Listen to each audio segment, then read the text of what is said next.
Hello, and welcome to the Weekly Scroll brought to you by the Adventure Archive. My name is Ryan. And I'm Hunter. And we are here today with Johan Nohr, who you probably know most from Mörk Borg, but has done so much else. How are you doing today, Johan? Hi, I'm good. I'm very excited for this. Yeah, and, we obviously we've been sitting here chatting for like 15 minutes before this started, and Simon just keeps like ramping up. We kept having to say like, just stop talking. We need the content for the podcast. Gosh, where do we even want to start? Like I said, we've already hit so much stuff before we even got going. Thank you everyone that's here right now. I know that Jedi Mama is in the chat. Andy is here. Some asshole named Father of Cats is here. Hey, listen here. So thank you all for being here. Jason is in chat. Jason, as I was saying before, is our resident DM or GM for all of our Mörk Borg games here on the Adventure Archive. Hey, Cirsa's here. Hey, Cirsa. And Cirsa Victory. Oh, my wife is here too. She can stop by and say hi for like 2 seconds. Before she's like, no, I don't want to listen to this anymore. Love you, babe. Bye. So, yeah. It's so funny. Well, Johan, we're so stoked to have you. We're big fans of everything that you've ever done. So everything we can find. Wow. Yeah. Oh, I think the most important thing, at least. The most important thing we need to preface this with is that we're all drinking beer right now. So I feel like we all need to go around and tell what we're drinking. Johan, do you want to start? Sure. It's not very exciting, actually. I got a box of these. It's a very boring, kind of weak lager beer, but you know, that's the job, and I bought a whole box. So hell yeah. I have it here.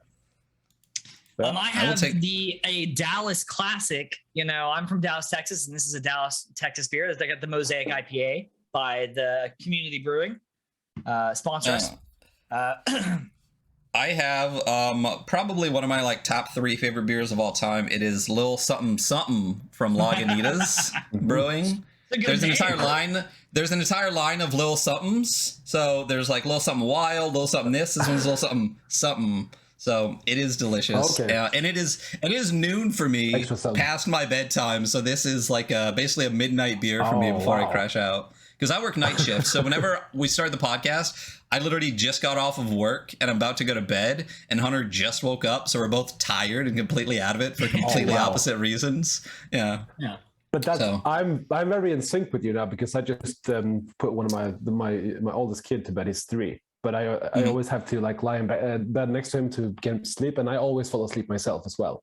So I pretty much just woke up too before this. There we go. So, yeah, we all get to be sleepy boys. So how's paternity leave going? You know, that's a thing we don't have in the States, so it sounds a little imaginary, but congratulations. Thank you very much. Paternity leave is a lot more work than I expected it to be with the second child, actually, because when I got my first kid, when I was home with him and he was just a baby, I actually made a bunch of books, like for instance Mörk Borg. I made when he was a baby. He was like asleep next to me or like crawling around, you know. And my idea was to do the same thing now, but I kind of forgot that I also have another, like a 3-year-old who is not content with just sitting there, but I have to take care of him as well. So no, but it's good. I get very, very little free time. So I try to savor the few hours that I have, you know, and here I am. There you go. And I know you said that you were flip your camera, Ryan. I just saw you do that in the stream. I can't look at myself backwards. It's not as bad when I have a hat on, but when I see myself and my hair the other way, it just messes with my brain and my vision of myself. But then everything's backwards if I don't, and Jason just bitches at me all the time for it. So there you go, Jason. That's for you. But you do know the concept of mirrors, so you're aware of how they work. Yeah, exactly. Like so when I see myself and I raise my right hand, my left hand self in a mirror raises it. But if you mirror a zoom, it's the opposite. So like... It's not, I know you said prior to stream. This is indeed an ex Libris Mörk Borg t-shirt. Yeah, I got it from the dog man himself. There you go. Also, it's very good. You mean if you listen to this on like a podcast, you can't see it, but it also looks good because if you spill like spaghetti, it doesn't show. So it's very good.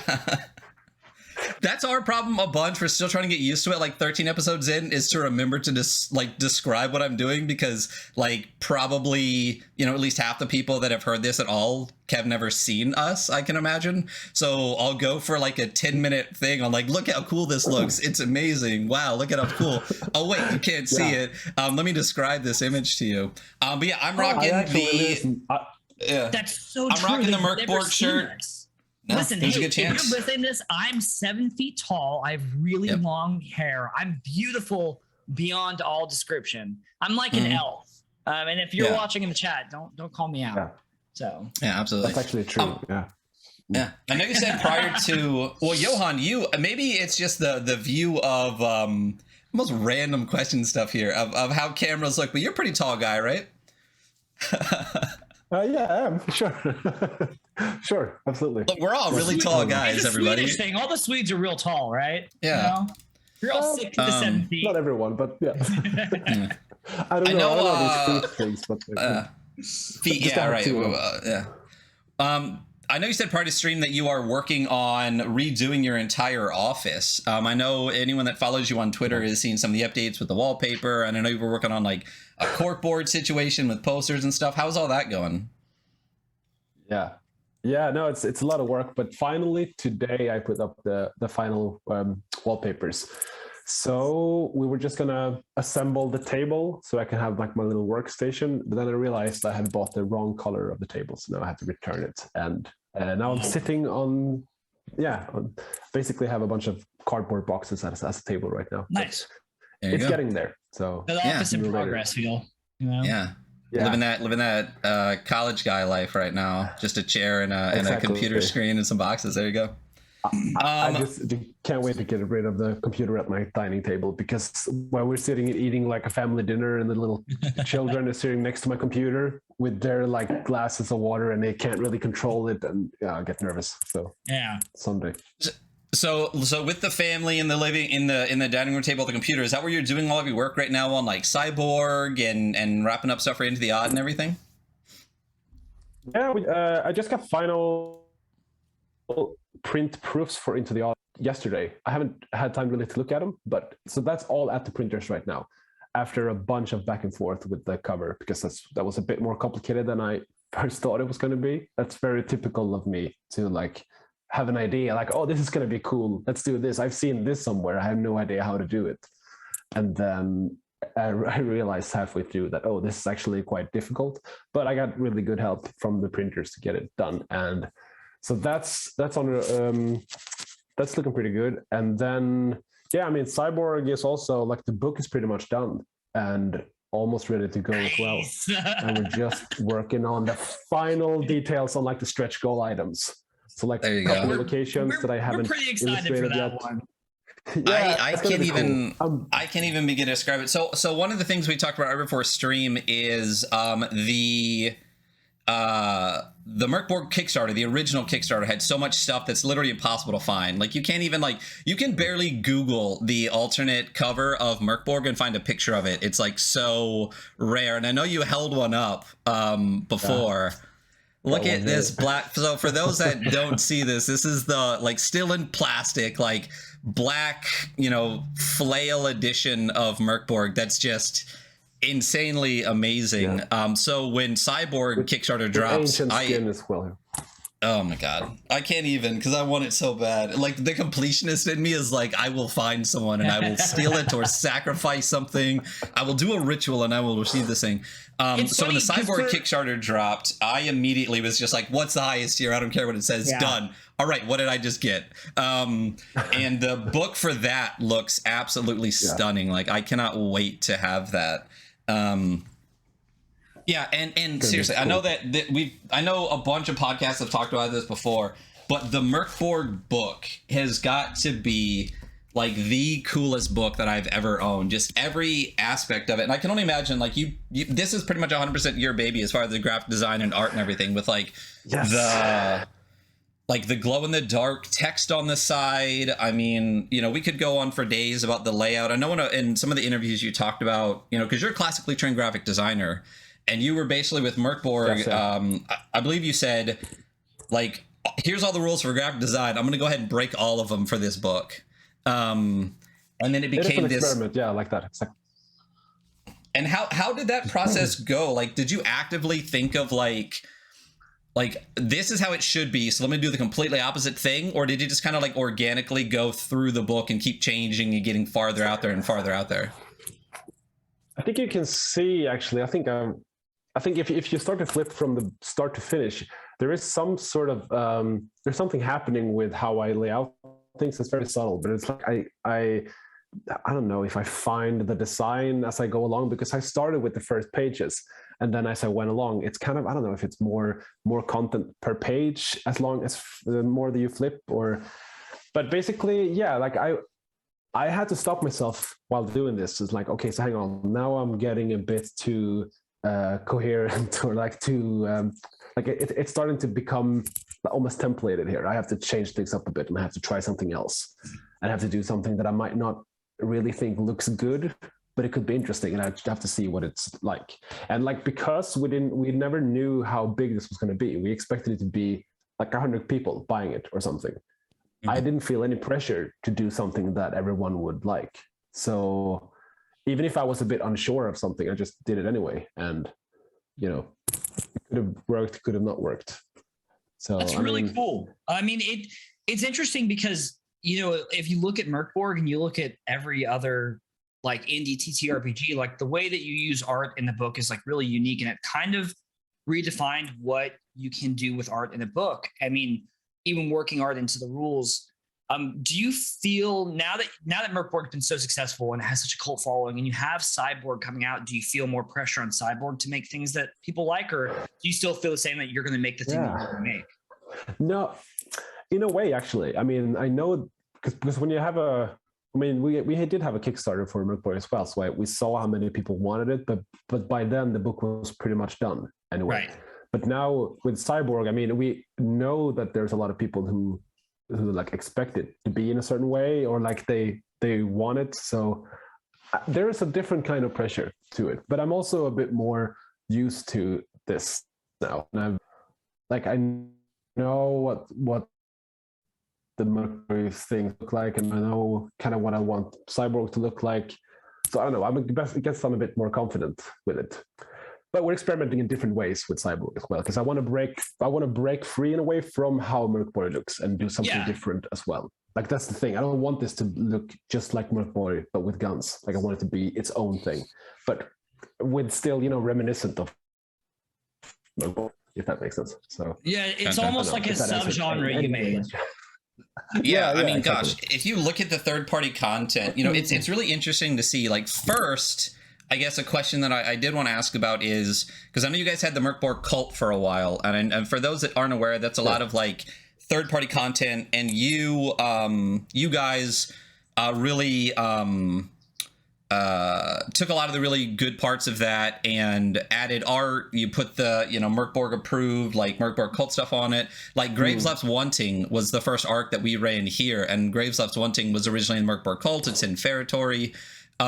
Did you expect, I guess since you only thought 100 people would play it, how do you feel about how just insane, in a good way, the community has been, the third-party content creation has been, with people like Philip Reed and Chris Eichhorn and stuff dropping these amazing things from this thing that you made, like, and not only that, but your involvement in it, like, how kind of did that evolve, and like, how do you feel about something you create this entire movement basically, and then you also being so involved in it? It's unbelievable. And like, I don't know, because when we first did it, the original Kickstarter, when we did this, remember when we did this limited edition thing, we calculated like the cost of it, because I was a bit wary, like, okay, or like I was a bit afraid that maybe we can't afford it because we need 16 people to buy it. Like, and I wasn't sure that we'd ever get that. So like, that was the expectations at first. And the cult thing was also like, I don't know, we're probably very bad at estimating people, like how many people want this, because the idea was that, you know, you'd send in text to us, I would illustrate it and do the design and everything, put it out for free. We thought we were going to get 10 a year, maybe. like 10 times a year. I don't know how many third-party titles we have right now, but it's approaching 1,000. And it's like it's way more pretty, than that. yeah, it's like pretty soon we realized, oh shit, this isn't very sustainable, because I want to do this. I love doing cult stuff because people are writing with the whole different, in a whole different way than we are, because they come from, with their perspectives and their ideas and everything. And, they twist this concept into ways that we never could have. But also, we had other collaborations and other books coming. And so I didn't have time to do it because I was only one person. So right.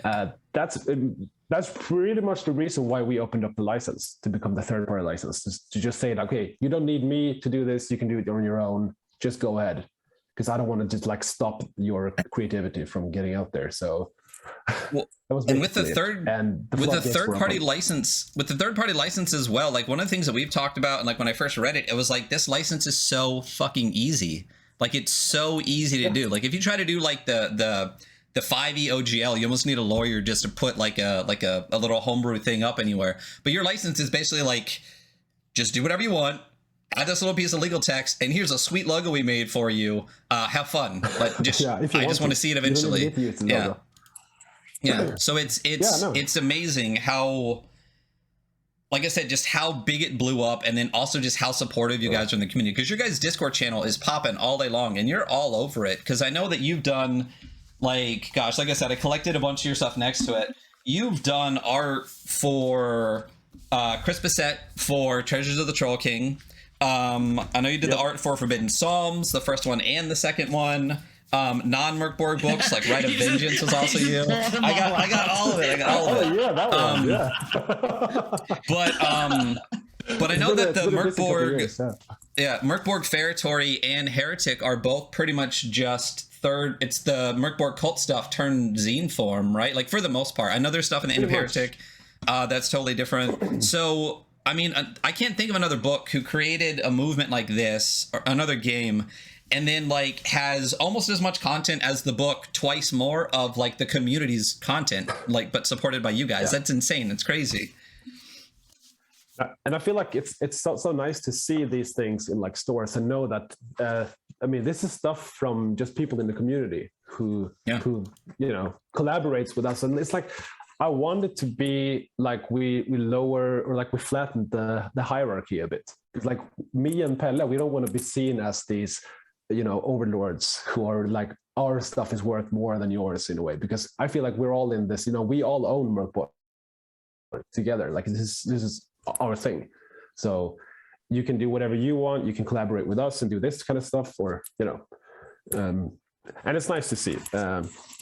And that is really cool. I like the happens. mentality on that. You guys have created like a really impressive community, and like obviously it shows by like everything we're talking about right now.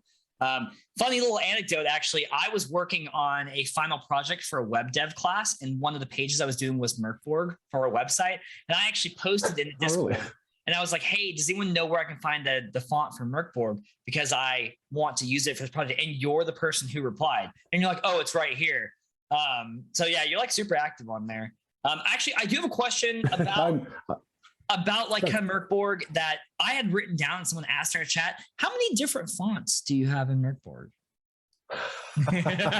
In the core book, it is deliberately over 100. I had to cross that line, but it's not okay if I can get nerdy here. It's not okay. Like please, oh my fucking god! It's not 100. It's not 100 typefaces. Unfortunately, it's just 100 fonts. So like some of them are Helvetica bold italic, and then Helvetica bold will be like 2 in this counting. But still, in the list of fine fonts in the sign, there's over 100. And also, I think I'm doing pretty much the same thing in Cyborg, but with more like you do less it well, black letter and more like. Yeah, you do it well. So it's not like when I write something and it's like a bunch of typefaces and somebody is like, hey, this is too many. Like, that's because I have no graphic experience or ability whatsoever. But like, it feels very natural at Mörk Borg. But it was a really funny question that someone asked in chat that I literally have written down on this screen right here. I was like, that's so fucking funny, dude. Yeah. But I think you should. I think if you are doing this kind of thing with a bunch of fonts, you should be careful because it can be hard to read. And I mean, I know that Mörk Borg is hard to read. I mean, I know that's the main criticism of it, but it was never supposed to be like a traditional book. As I said earlier, it's an experiment. It was also always an experiment. It's an art project. It's an art. It is an art project. Yeah.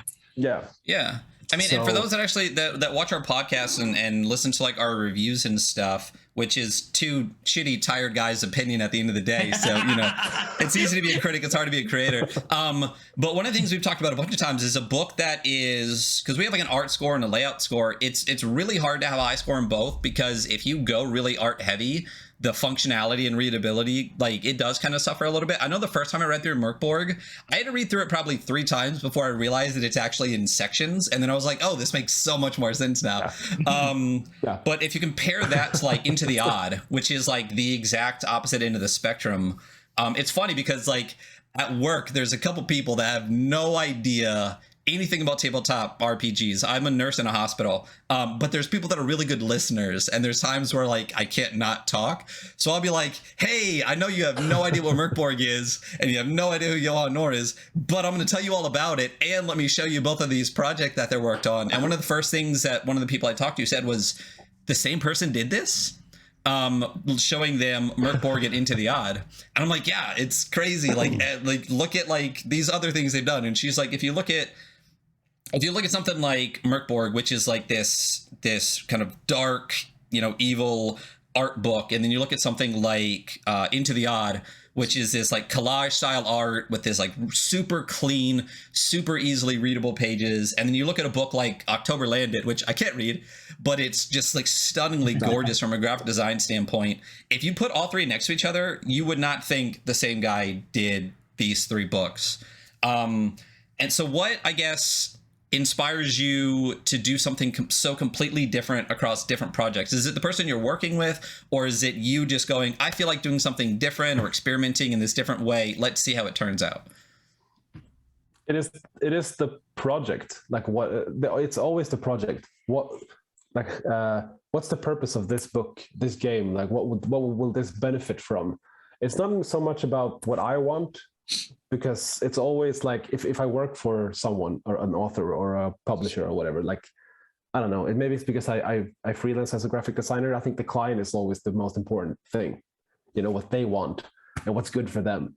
So for instance, Into the Odd, that book would never work with the Mörk Borg style. That would be completely wrong for it, even though I love the Mörk Borg style, but that's completely wrong for Into the Odd. Same thing with like Simmerum. When I did that has to look in a certain way to function. And I don't know, I think also part of me, exactly, similar. My first role-playing game book that I've ever made.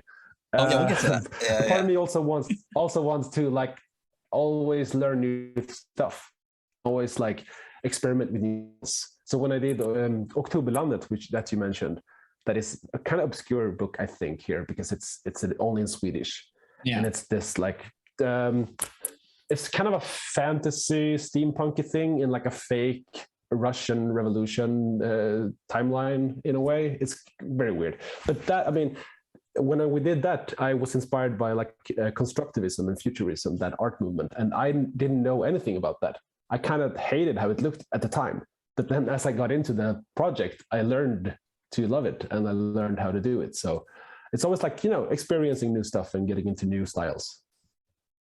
That's really cool. I really loved the style of Into the Odd, and I was really like interested in how you made the decisions to put those art pieces in, because it's like, and correct me if I'm wrong, but it's like obviously it's collage work that has a lot of these like weird, like turn of the century esoteric images, and then also just like turn of the century imagery in general. Like I don't even know how you would arrive there. Like what was your process for arriving there? Like what do you look for? So me and Chris, we had some talks before about the style that we wanted to do. We had a Pinterest board and everything, and we wanted it like. You see the Pinterest, okay? Yeah, but I think the Pinterest board was stalker. I think this board is something that was secret.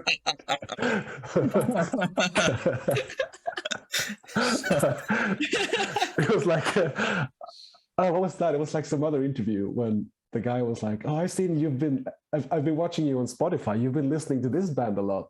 Like, what can you tell me about that? No, we wanted the art to like first say something about the world and like the time period it was supposed to mimic, like the turn of the century thing, and not just, you know, fantasy like medieval stuff, but also like the collage was, I don't know, it's kind of like a dreamlike or an feverish sort of, you can't really tell what's what in it, and that is kind of like the odd, the world, this weird fantasy realm that you're entering. You're leaving civilization and Bastion, the city, and you're going into this weird world. So one of the ideas is that the graphic design and the very clean, you know, typography and everything that represents the city and where you come from, and, you know, the structure and the, you know, academic trying to understand and map everything, and then the art is more the super weird, you know, where you arrive.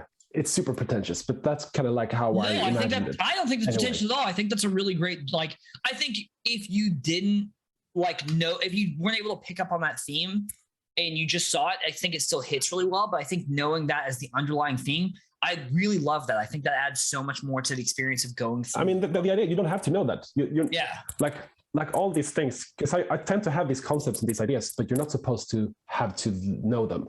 It's just something that ties it together and makes it sort of coherent in a way. So at least it gives me something to hold on to when I design it. Yeah. Also, so shout out to Christopher Dow, because that's my favorite game of last year. 100% my favorite game of last year. I mean, it's one of the best games we reviewed on the stream, and I think it probably has. I think it has the highest mechanics score. You know, and one of the things too for that reason was just how many, like, especially like the kind of like OSR toolset rules light systems. It's hard to find one that doesn't mention either Knave or Into the Odd as like an inspiration for like the entire way that they put the system together. But one of the things you said about vibe, like the books that you've done, I think what you just said is like you don't need to know, like you can just feel it. And with Mörk Borg and Into the Odd, that's exactly what it is. Like whether you realize, like what you said, like the clean part represents the city and the other is the odd.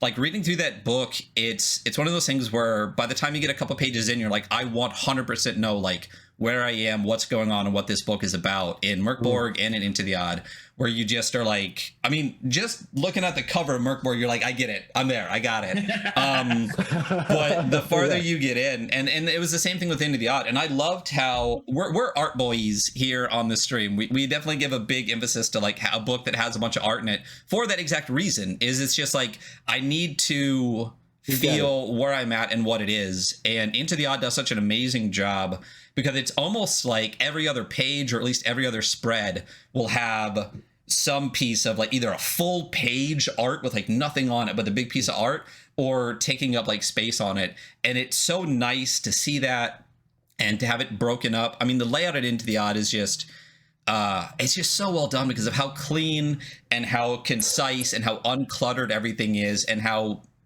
every kind of section is broken up with these beautiful arts. It just keeps reinforcing where you're at. So it's just, I mean, and now it's the hyperlinks. Let me tell you what. Yeah. I mean, that's your fault. That's your fault. Hey, I would take credit for that. Is that really our fault? Like 100%, is that really our fault? No. 100%. Didn't you see his tweet? I'm not joking. Because because I was listening to your I was listening to you on Spotify, so I didn't see you, to get back to that. But I was listening to you going through Into the Odd. And I remember I was sitting in my car and I was like in my driveway. I'd gone home, but I couldn't get out of the car because I had to listen, until I heard what your score was for the design. And I just heard you go on about like how it wasn't hyperlinked. And I just sat there like, it's not the finished PDF. It's just a preview PDF. I haven't done that yet. But, I think we said that. I think we said that though. I was like, it's a work in progress. It's a pre-release. Maybe it'll get hyperlinks. I'm sure they'll add more hyperlinks and bookmarks. Now just sat there and like, I'll show you. Fucking hilarious. God damn, that's so funny. Hey, we actually have a question from chat. The Skull P Ting Chin. I hope I read that right. Question for Johan. What advice would you give a TTRPG creator, publication, art, mechanics, etc.? So both Ryan and myself, I'm sure, and others in the chat are viewing, have work in projects or WIP projects. Wow, that's a pretty wide question. It's a pretty wide question. it's like advice in general. I don't know. Steal ideas from people. Or like, that's a good, get inspired. Advice. Yeah. Just steal, but attribute if you steal. But there you go. Yeah. Look at those Creative Commons 3 and 4 and just take that stuff. Yeah, exactly. But I will going back to the hyperlink things. Everyone out there that's listening, if you ever get the Into the Odd PDF, you're welcome, is what I want to say about that, because it's great. And I saw that you posted like the link to the character sheet in a bookmark, so it's like a link within like a bookmark within the bookmarks. It's just it's there. That was next level, actually. That was some real. Apparently, you can attach files to a PDF. Yeah, Kobold Press, when they put out their like layers and stuff that have Dyson logo maps, have the logos embedded in the PDF, so you can click on it and it'll open up like the VTT versions of the maps. Really? But, Awesome. So having the character sheet embedded into the Odd PDF, I will. Yeah, that's sick. And I don't know if you saw that one PDF and I don't know if you saw that the our score when we posted it to our Instagram did get a layout bump up to a 9 after all those hyperlinks came out. So I know that's what you were going for. I know that was the whole reason, was just that extra point you got for the weekly scroll. But I'm not gonna lie, but that was a pretty good reason for it. I'll take it. Especially with 20. We can stop this podcast. We can stop making this podcast right now. That we just got hyperlinks added into the Odd because we complained about hyperlinks. Like, we're good. That's the height of this podcast. So it's the best thing I've ever done in gaming. Is that was my goal, because I hate this podcast and I want it down. So that's why I did it. But for real though, in 2022, having like, I know I've said this a bunch and I'll say it again, just the functionality on PDFs and stuff is so important, especially if you're running a lot of online game, especially in the world we live in right now with, the inability to really get together and stuff like that. Being able to quickly navigate a PDF so you can not be like, let me flip through this thing so I can find that rule instead of just like cruising through. The navigation, it's so clean. It makes it so easy to do it. And especially now with all the hyperlinks you added in the bookmarks. I mean, it's not like it was like hard before, but like the functionality is just so there for it. And whenever you come across a PDF that's like not hyperlinked at all, I'm like, I literally have to scroll 80 pages, especially if there's no bookmarks to find something. Yeah. It just makes it so much more difficult. Because even with the book, you can just be like, let me turn 20 pages in one chunk and then I'm there. But so just functionality, like I said, I'll take it. I'll take the hyperlinks. But I mean, I feel generally like PDFs aren't really that good to use. To begin with. I mean, you kind of need to have it, but I feel I kind of want to try to do a PDF version that it doesn't look anything like the printed book, that is just made entirely for digital use, with like maybe I don't know, like a dashboard of buttons or something. I don't know, just something that you make specifically for the computer. Lancer has a tool that's like that. That's not PDF. So Lancer is they have the ComCom, which is not the PDF at all, but it is essentially the rule. It's like a website, isn't it? Yeah, it's a web app that you can use to run the game. So I think concepts like that, especially, like Ryan was saying. That's perfect. Yeah, it's really cool. That's a cool idea. I'd like to see you do that. And when you do it, I'll probably back it on Kickstarter. We have another question for chat. And I actually think Ryan and I have a question to go along with this one. Question for Johan. What are your biggest TTRPG influences? And I think me and Ryan want to know, like, what are your top 3 that you want to play or that you play at home with your group or whatever, So 2 questions. What are your influences? What games do you like to play? I mean, I barely have time to play. This is the sad answer to that. I mean, I realized we talked on our Discord the other day about, there was someone who complained like, I've only played 4 sessions this year. I'm like, what? I played 2 sessions the entirety of last year. Like I played twice. 2021. What do you think? Yeah. So I guess the question then is, like, if you had all the time in the world, and you could pick up like 1 or 2 games right now and be like, this is one that I'm super excited for, that's not Mörk Borg. Like, is there anything out there that you're like, man, if I had the time, I really want to grab this game and try it? There's so many. I'm pretty bad at like thinking of things from the top of my head that I don't have in front of me right now, and I've packed all my books down into boxes. But I mean, damn, there's so much stuff. There's so many campaigns that I just want to run. I want to run a mothership campaign. You know, I want to run like, I don't know, like Mouse Ritter, things like that. I want to run Orbital Blues. I got the other day. Oh my gosh, dude! I'm so mad I missed out on that Kickstarter because I just didn't see it, and I was really active in Kickstarter. Don't show me the book, Johan. Yeah. No, so try to see if I have it here. I backed Orbital Blues right away, but the problem with not the problem is, oh gosh, and even like the night version too, it's so beautiful. For those that don't know, go check out Orbital Blues. It's an amazing book. We're definitely going to go over it here on the Weekly Scroll sometime. I saw the Kickstarter. I wanted it really bad. I originally had backed it for the physical stuff, but the US dollar compared to anything like euro or pound is garbage. It's you know, there's such a huge like loss the higher it gets. So if I was gonna back that book with the shipping and everything to America, it would have been like $80 or $90 pretty much for like just the book and like some of the other stuff. And I'm like, it's crazy right now with the way things are going, because in pounds it would be like $40. But I'm like, it's literally with shipping and everything doubling the cost of it. And at the time I was trying to save money. And now that I see it and we're doing this and like we follow the people on Twitter and stuff, I'm like, I wish I'd got that fucking book. So we'll see if it hits Exalted Funeral or something in the future.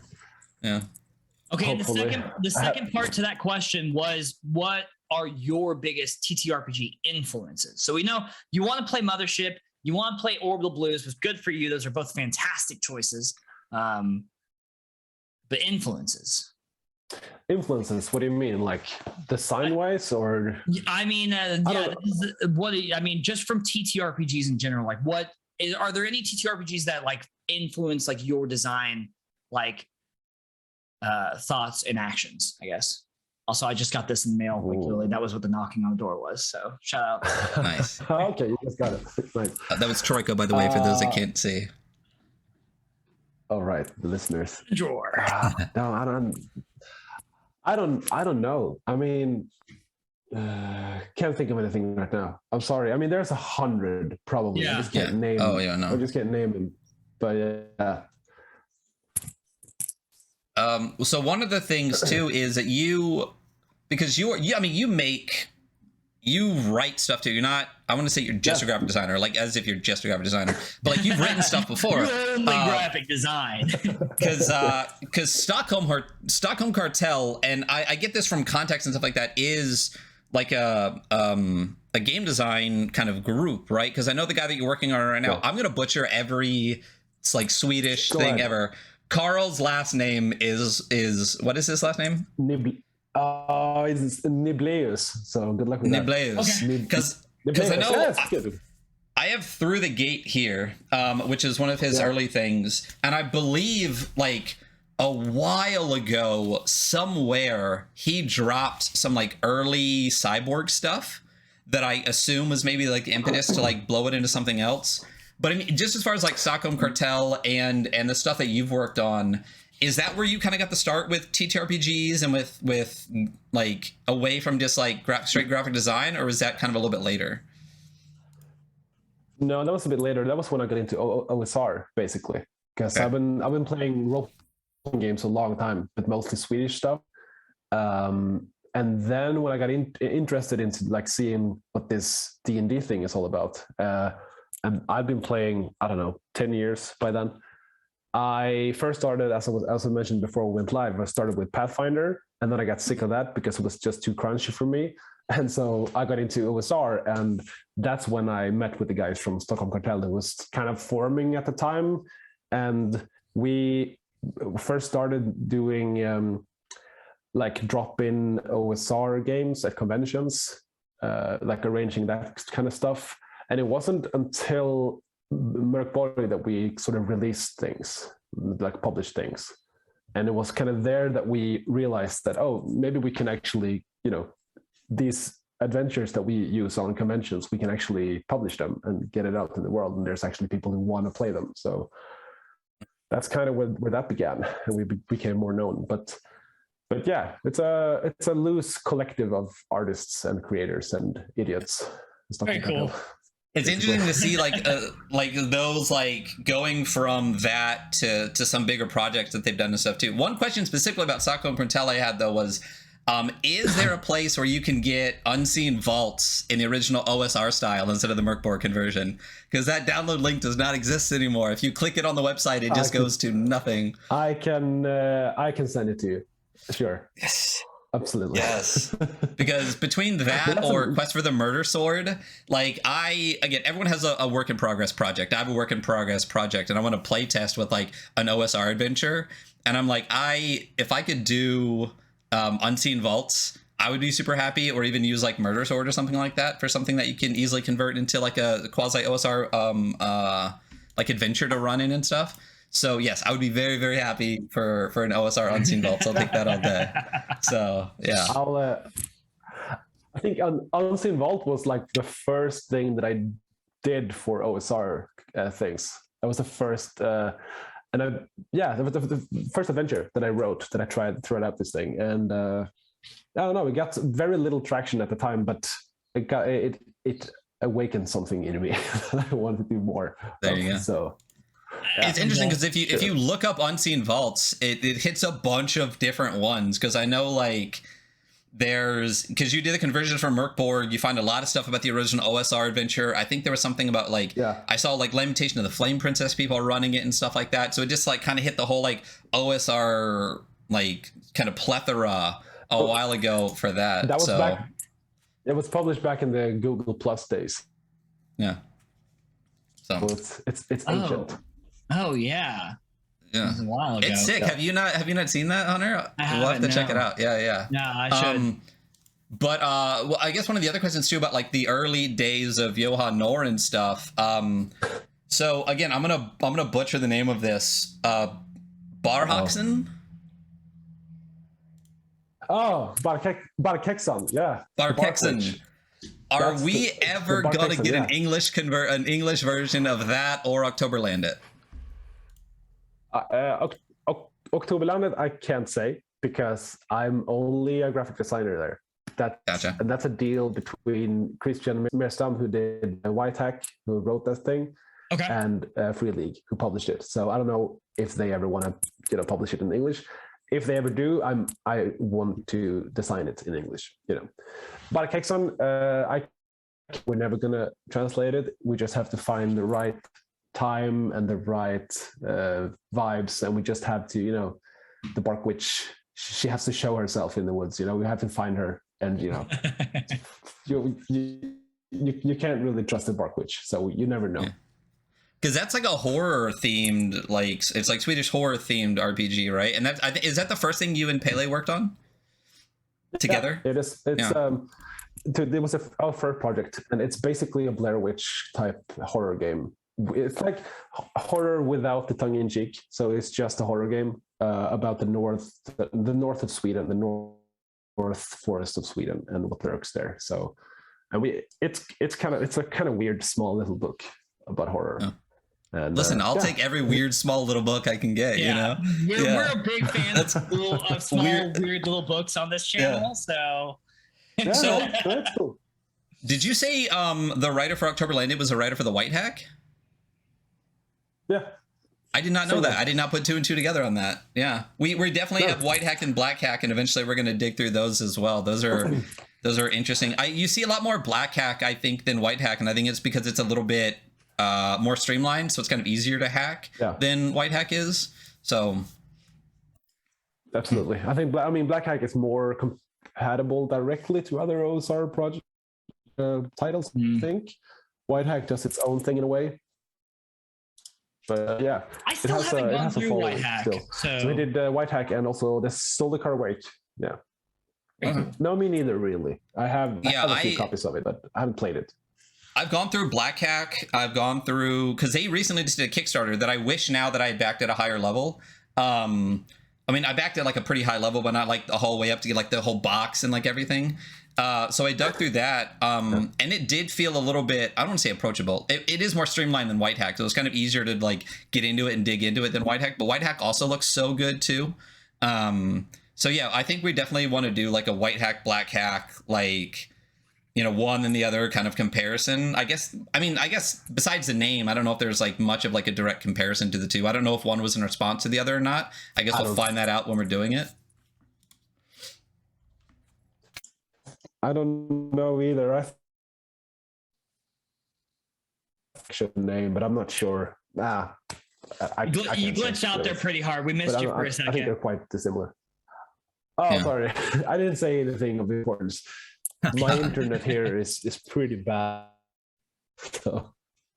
No worries. I guess one of the other earlier projects you talked about. Now? Oh yeah, you're good. Well, for the most part, you're good. You're goodish. Yeah. Goodish. Yeah. One of the other early projects that you talked about that you did was Simba Room. So I know that you're and you worked with them before they were kind of like swallowed up by Free League, right? So like, what was your involvement with them and like how that all came about and stuff? So this started when this was before Simba Room was by Free League. It was by a company called Järnringen. And I had done some freelance work for Järnringen for some like map illustrations and stuff like that. And when they were making this game, I wanted to be a part of it, and I was super happy because I had just gone into like doing actual work for role-playing games. And this was the first book that I made, not just the first role-playing game book, but the first book that I did. And so it was a big like step creatively for me. And yeah, it's super traditional in its design. Like it looks like a fantasy role-playing game, very, very much like inspired by actually Pathfinder, which I was playing at the time. This was when I was playing Pathfinder. Okay. And inspired by like, I remember I took a bunch of books from my bookshelf and had a look at them and try to like see what does a role-playing game look like? Like how do you even make these things? And I remember I had like Pathfinder and Mouse Guard and a bunch of Swedish games, and just looked at like what's the different sections of a role-playing game book? How does like headlines work? How does images work and everything? And so yeah, this was my first like experimentation, and my first when I first got into this. And it's a dark fantasy game, originally in Swedish, then translated to English. So yeah, I'm pretty happy. I can't even tell you how excited. No, I can't even tell you how excited I am for Simba Room. I run an evil campaign in D&D that's like wrapping up soon. But that's my vibe, is like the evil, like kind of dark fantasy stuff. And we've been kind of talking about like what's the next like kind of longer campaign we might eventually run. And my brain always goes back to Simba Room, like every single time.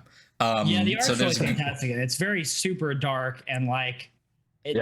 I do understand where you got your inspiration. I'm scrolling through it right now as I'm talking to you, but I do definitely understand where you got the inspiration from like a Pathfinder type book. But it is a really well done like art wise book.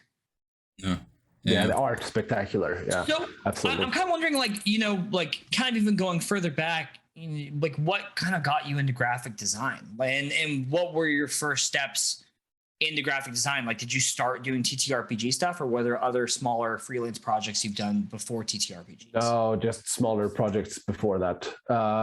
And I've been a graphic designer for my entire like professional career. Like that's what I do as well. And so basically that was what I've been doing. So everything from I'm originally an editorial designer, so I've made a lot of magazines, and I think that maybe you can tell. I don't know if you can tell, but you can tell in the way I do graphic design in the books that they're more like magazines in a way than they are traditional novels and books. So like if you look at how a spread works, like I think in like headlines and intros and fact boxes and everything, more like each spread is its own thing, rather than it's a long text that goes across several spreads. Yeah. And so yeah, that's kind of like, you know, I had two like separate things. Like I was professionally a graphic designer, and then I played role-playing games.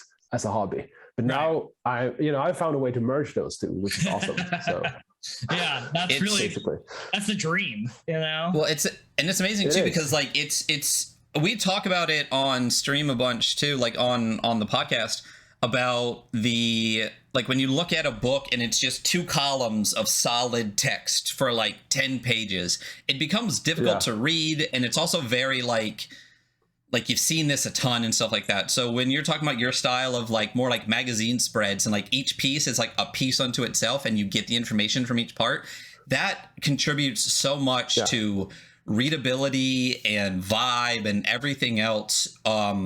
It makes it so much easier to absorb with that style than just like giant blocks of text on like a white page or something like that. So like, keep fucking doing that. I wish more people, and I think especially with Mörk Borg's, like, I mean, at least, yeah. I mean, it won four innies. I mean, like, it blew. I mean, it probably doesn't work for everyone. I mean, this is how I tend to read books. I'm not a big reader of like actual books. I can't do it because I zone out, and I can't like keep my my focus on it for too long. I need stuff to happen, and I need. And we all have it. So I just assign the books that I can, that I can use and I want to use. Yeah. So, well, as someone with ADHD, it makes it so easily digestible and readable, and you're right. It doesn't work for everything. You can't do it for something like DCC, which is like a freaking like 600-page book or something like that. But if people were like geared a little bit more towards that, I know, again, I'm just talking about the stuff that we talk about a bunch, but like page by page readability is so important. And it's something that we'll bring up in reviews a lot, where it's just like, when you look at this page, do you zone out by the time you finish it, or are you able to take in all the information? And Into the Odd, one of the things we did talk about was how easy it is to absorb the information on the page, because it's so clean and it's so concise, and it's just by page you get what you need from it without having to like parse through columns and columns of stuff. So it just contributes so much to the readability. I think actually a thing with Into the Odd was because of how the columns work, because it's basically three columns as the skeleton of the book, and 2 of them are used for the body text, and then the third one is for the headlines only. So in a way, there's a lot of space in the headlines column, and that kind of makes it like almost a list of headlines. So it's very easy to reference and find, because there's a lot of white space around it, instead of just having one big chunk of text with headlines on top of them. So that was actually one of the reasons why I designed it that way, so that you could easily flip open a page and just find, okay, so I'm looking for this thing, that's the headline. And then boom, you have the paragraph right there. Yeah, I will say, like, as much as I know, I understand the conversation about Mörk Borg, like not like being a little difficult to read on your first run through, but like when you do read it, like you're like, oh, everything I need is really like for this one part of the game is on this page. If I need to reference it, it's really easy to reference it. My first time ever playing, I played with a group and it was so easy to reference. So I think, I agree. I think it is easy. Yeah, and the thing about, Mörk Borg, you're not supposed to use the more artsy parts at the table. That's not the idea. Like, basically it's 2 books. So it's the first part where you just, you lay in your couch and you read it to get inspired by it. And it's all artsy and it's all crazy and everything. But then when you actually sit down and play with the adventure and the reference rules sheet and everything, that's super structured. And that's actually designed for play at the table. So it's very different, 2 very different design approaches. So I kind of feel like sometimes when people say, oh, this is not usable at the table, you can't reference it at the table, I'm like, you're not supposed to do that. You're not supposed to be able to flip. There's a whole Ryan's literally. And Ryan's holding up the back part of the book, which is all like, it's a rules reference part of the book, which is fantastic. It's super referenceable. Like, it works very well. The entire way, the mechanics of the game are on one page, and an index of like the world, creatures, and rules are on the other. The book lays nice and flat open. It's super easily referenceable. But again, it is one of those things that it takes you a read through or 2 to be able to be like, okay, I see this is the art section, this is the rule section, this is the adventure section, and then you get to the back and you're like, oh, it's all right there. And this adds so much to the functionality too. So I love seeing books like that where you because like Necronautilus, for example, is another one of our favorite games. It's by Adam Vass, awesome. And they're just Such a great game. They're So amazing. cool. And they do the same thing. It's a very art-heavy book. Can Adam do anything? I mean, can Adam do anything bad? Is that possible? No, it's not possible. Everything that they touch is amazing. Yeah. Has that ever happened? No, I don't think so. If you and Adam Vass could make a project together, that would be amazing. I know he did Fistborg. He did Fistborg, which is like a Mörk Borg like fishing thing. But if you guys did that, that'd be great. Let's make that happen.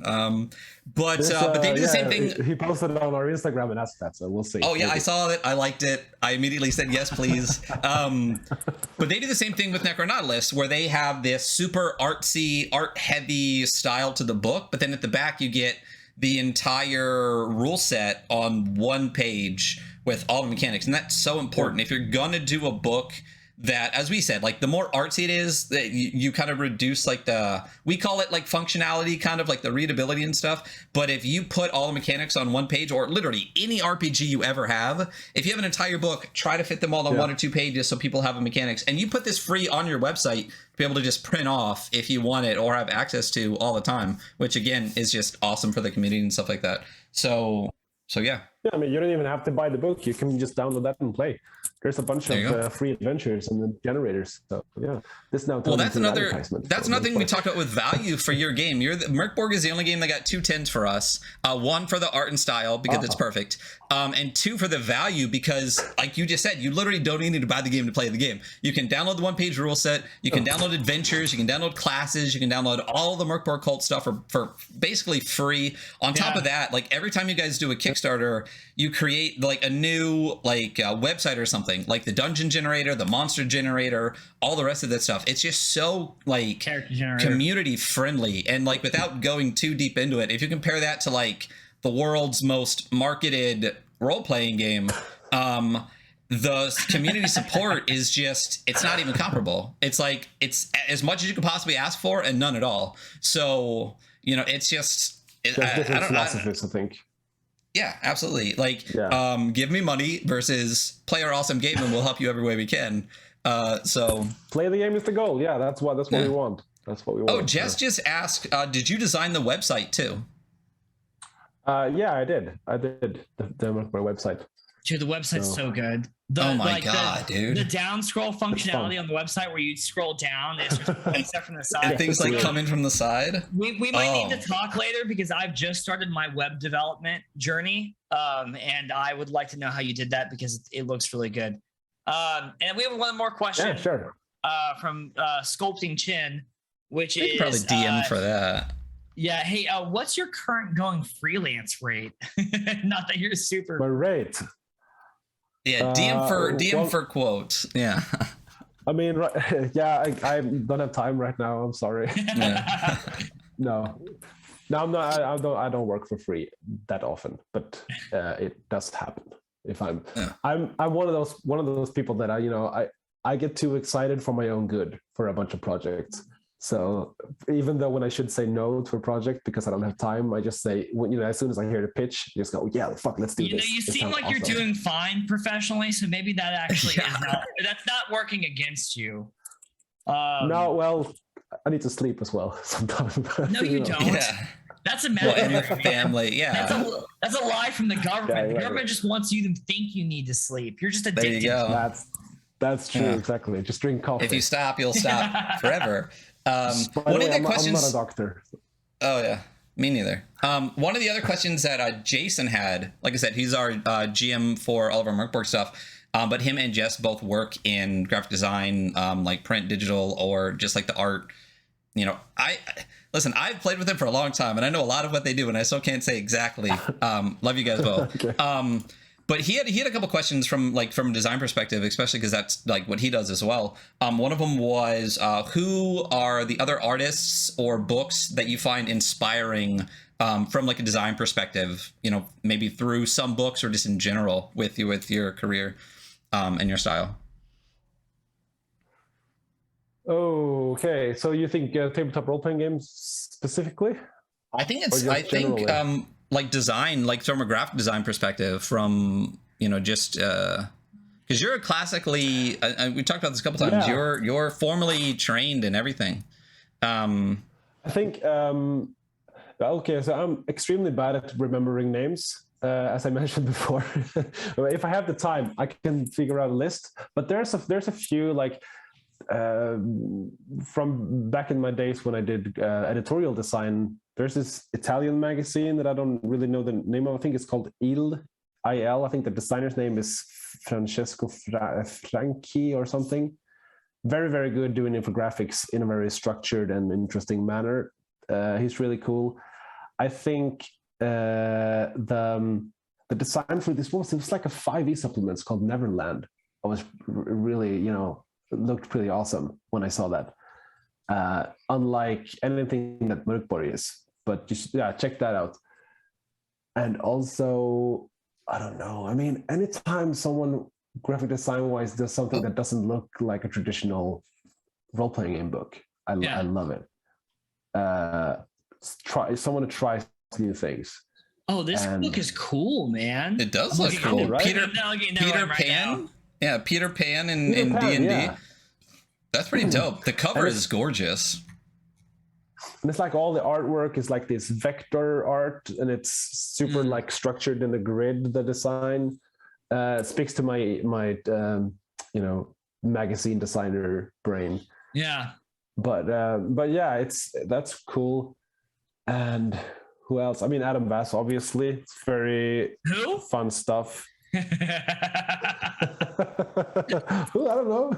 It's like because the ongoing joke of this channel is that this is an Adam Bass Stan channel. So really? Okay. Yeah, we're very pro World Champ Games here, and I also loved his band in high school. So Yeah. Oh really? Yeah.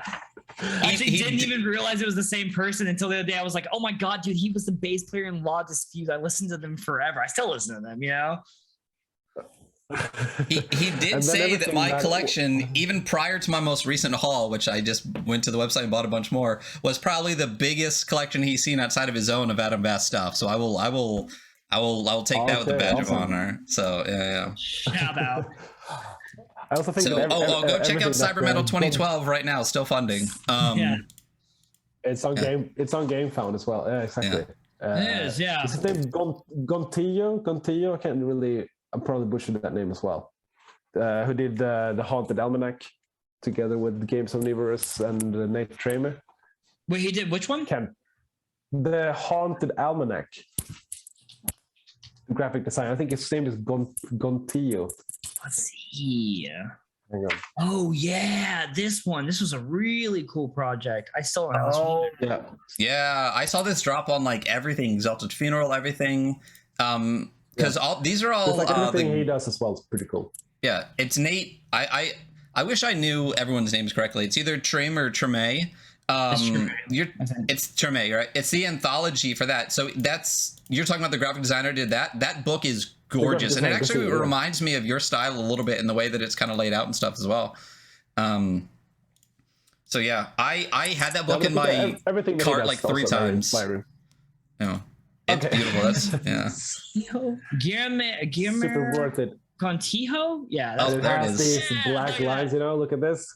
That's pretty cool. The trimming. It's a beautiful book. Yeah. Very nice. But check their stuff out. God, what? Yeah, that is a beautiful book. So I don't know if we touched on this a little bit. We can touch on it again.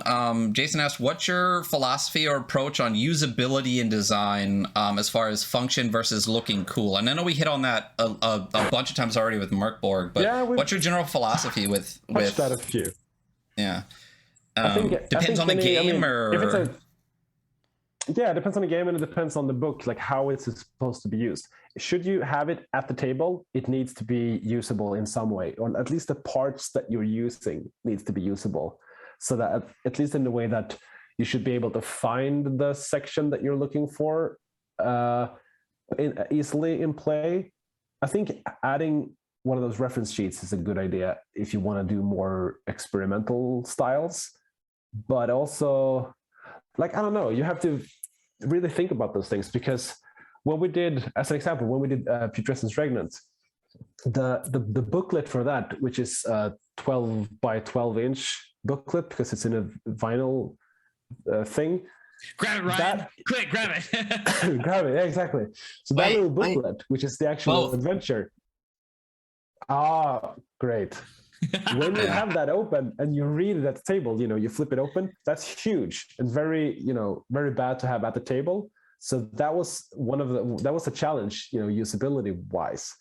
So I did instead of working, as a spread, I thought page by page that you could flip it and like fold it and have just one page. So like everything you needed for that location or that thing was just on one page. So like, I don't know, you have to constantly think, how will people like sit at the table and use this thing? And let's see. Yeah, exactly. He's now showing off here the adventure. Oh yeah, for everyone in the podcast land, I've been flipping through the vinyl book for like 2 minutes. So if I flip this open, you're saying that everything that's needed on page 1 is just here. So each one is separated by a section. The story so far, and yeah. So if you're in a town, you can just fold it so it's just one page as you play, and you can just flip it to the next one. You never have to have an entire spread. Like that's the idea.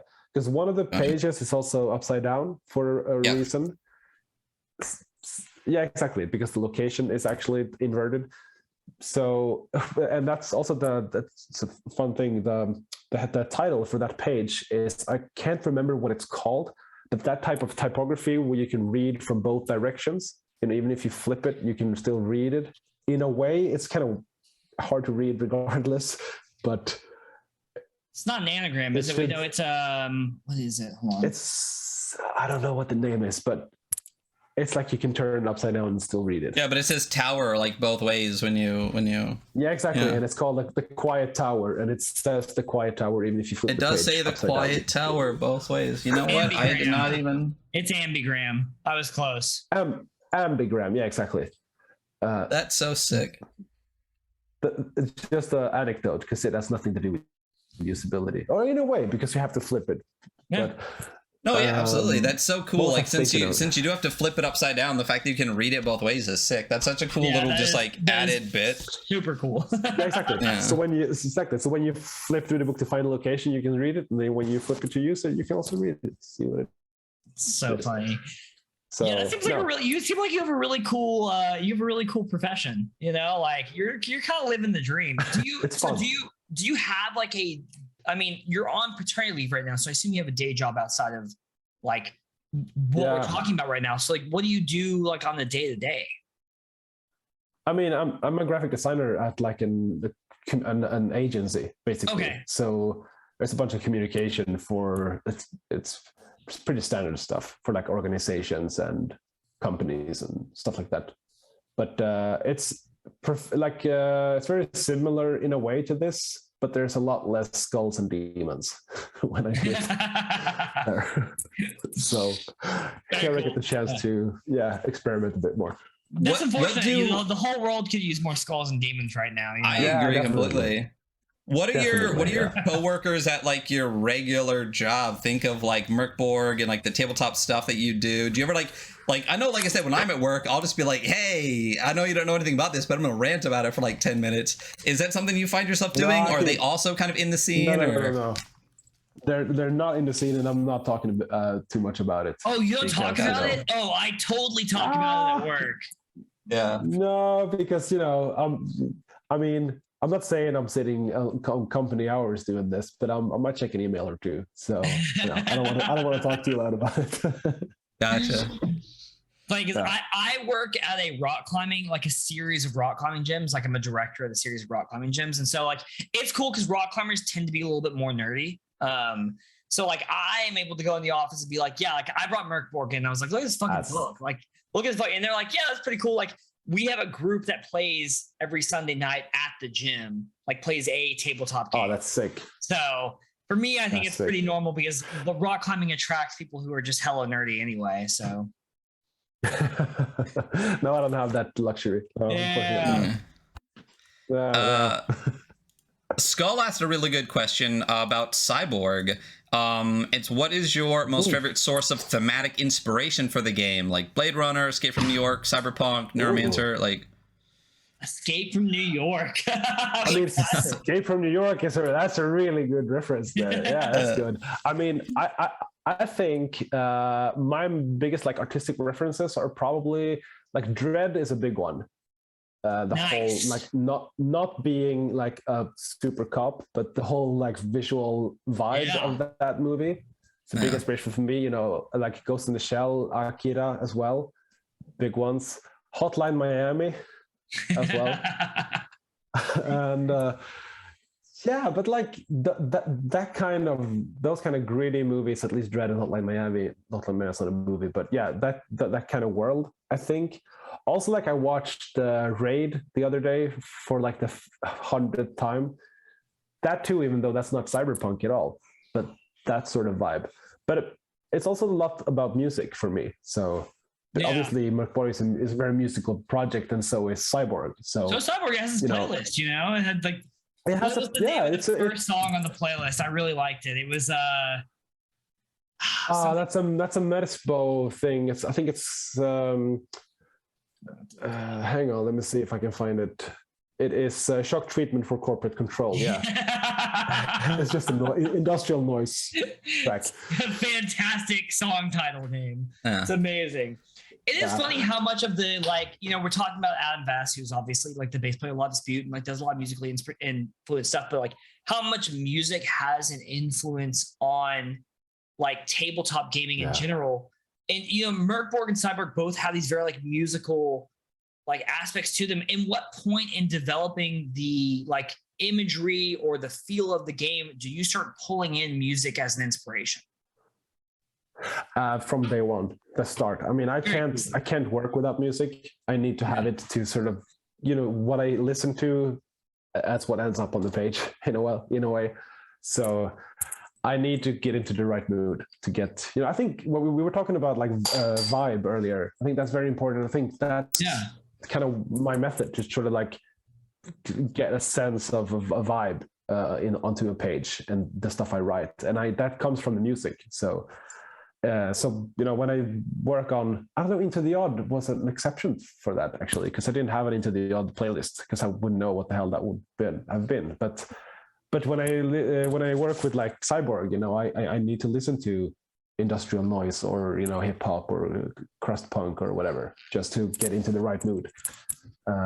So it's super important. What would an Into the Odd playlist sound like? What music would you? I don't know. I don't know where to begin. the sound of factory work, you know? Doom jazz, maybe. I don't know. Doom jazz. There we go. Do you think that had an influence on, and also what inspired the decision to do like the Mörk Borg album from Nohl, or Putrescence Regnant, or any of those things where it's actually like, it's not just a playlist of stuff that inspired it, but it's a playlist for the game itself? Like, what inspired the decision from you guys to be like, let's have this like tape from Heimat der Katastrophe and let's create a vinyl album and like. So the Nohl thing, I think it was, I don't remember who reached out to who, but that was pretty early on when we contacted each other, because we were big fans of what they were doing. I think maybe it was Pelle who asked them. And basically we just asked, hey, we're doing this thing. Do you want to be a part of it in some way? And they said yes. It just felt, I don't know, appropriate to have music to it, because music is at the core of the thing. So, and with Putrescence Regnant, that was actually the idea from Andre at Games Omniverse, because they have done Death Robot Jungle. And they asked us, hey, do you want to do something similar like this, but with, you know, together with you guys, and to do like a swamp thing maybe. So that was their idea, and we said yes in a second. And yeah, I know, it's just, to us it goes hand in hand in a way, tabletop and music. So it's just natural. Yeah, it does feel very natural. I mean, especially because, you know, when playing the game, you know, you have to have something in the background to really, I mean, once again, set the vibe, you know, set the mood. Like, you know, it really dictates how everyone feels about playing. Plus, I've never done a vinyl album before, so that was like a big bucket list. That was super cool. Actually, like, very fucking cool. Definitely never seen it ever. Really so good choice. What's interesting too is they actually like Hymet put out a vinyl album that has like an OSR adventure in it too. I don't know if you've seen that. That was with. Yeah, I saw it today, and I'm so angry that I missed it. Don't show it to me. Ryan's gonna don't say that you have it. You showed the limited edition book for Mörk Borg. I gotta show you the. I gotta show you the Kobold. Yeah, I have number 138. It is so good. I'm so happy for you. Yeah, I'm definitely. We use a lot of. Actually, we reached out to Nohl and Hymet and stuff like that to be able to use their music on our streams for our Mörk Borg games and things like that. And they're also like much like you guys are just like hell yeah, that's just cool. Just rock it. Like they're so good. So we've been able to use Nohl's like the original soundtrack like on stream and Pete Cheston's Regnant on stream and stuff like that. It's so good. I think Jason said when he asked, I don't know who he asked. He was just like, can we use this? And I don't know if it was you or someone else. I was like, yeah, just play it loud. So that was the stipulation for it. It was me. Yeah. So why don't we take a quick... No, what was that? What were you saying? No, it's nothing. Oh, I was going to say, why don't we just take a quick break real quick? Because I've been drinking the beer and it might be a good time to break the seal. So we'll be back in just like 2 minutes and we'll keep going with that. So see you in just a minute, everybody. Yeah. All right. Hello, and we are back with Johan Nohr. I think we were talking about music right before we went to break there. So I know we talked about playlists and your playlist and the playlist that we have for the game. So there is a Mörk Borg playlist on Spotify. Is that what you listened to when you were making Mörk Borg? Yeah, that was the production playlist basically for that. And there's actually 3, I think.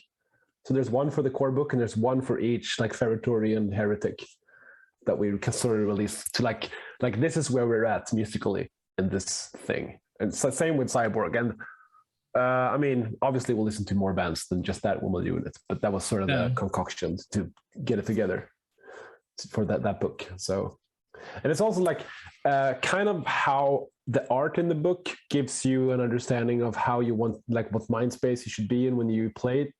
The same thing with the music, basically. Like listen to this playlist and you'll get it. Like you know where we're at. Yeah.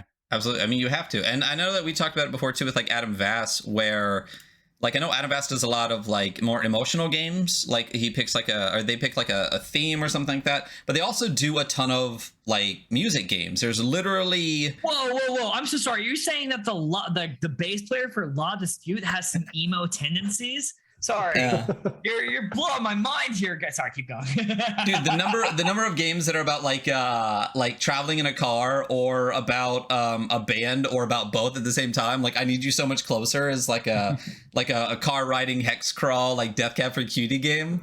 It's just like Is this a thing for real?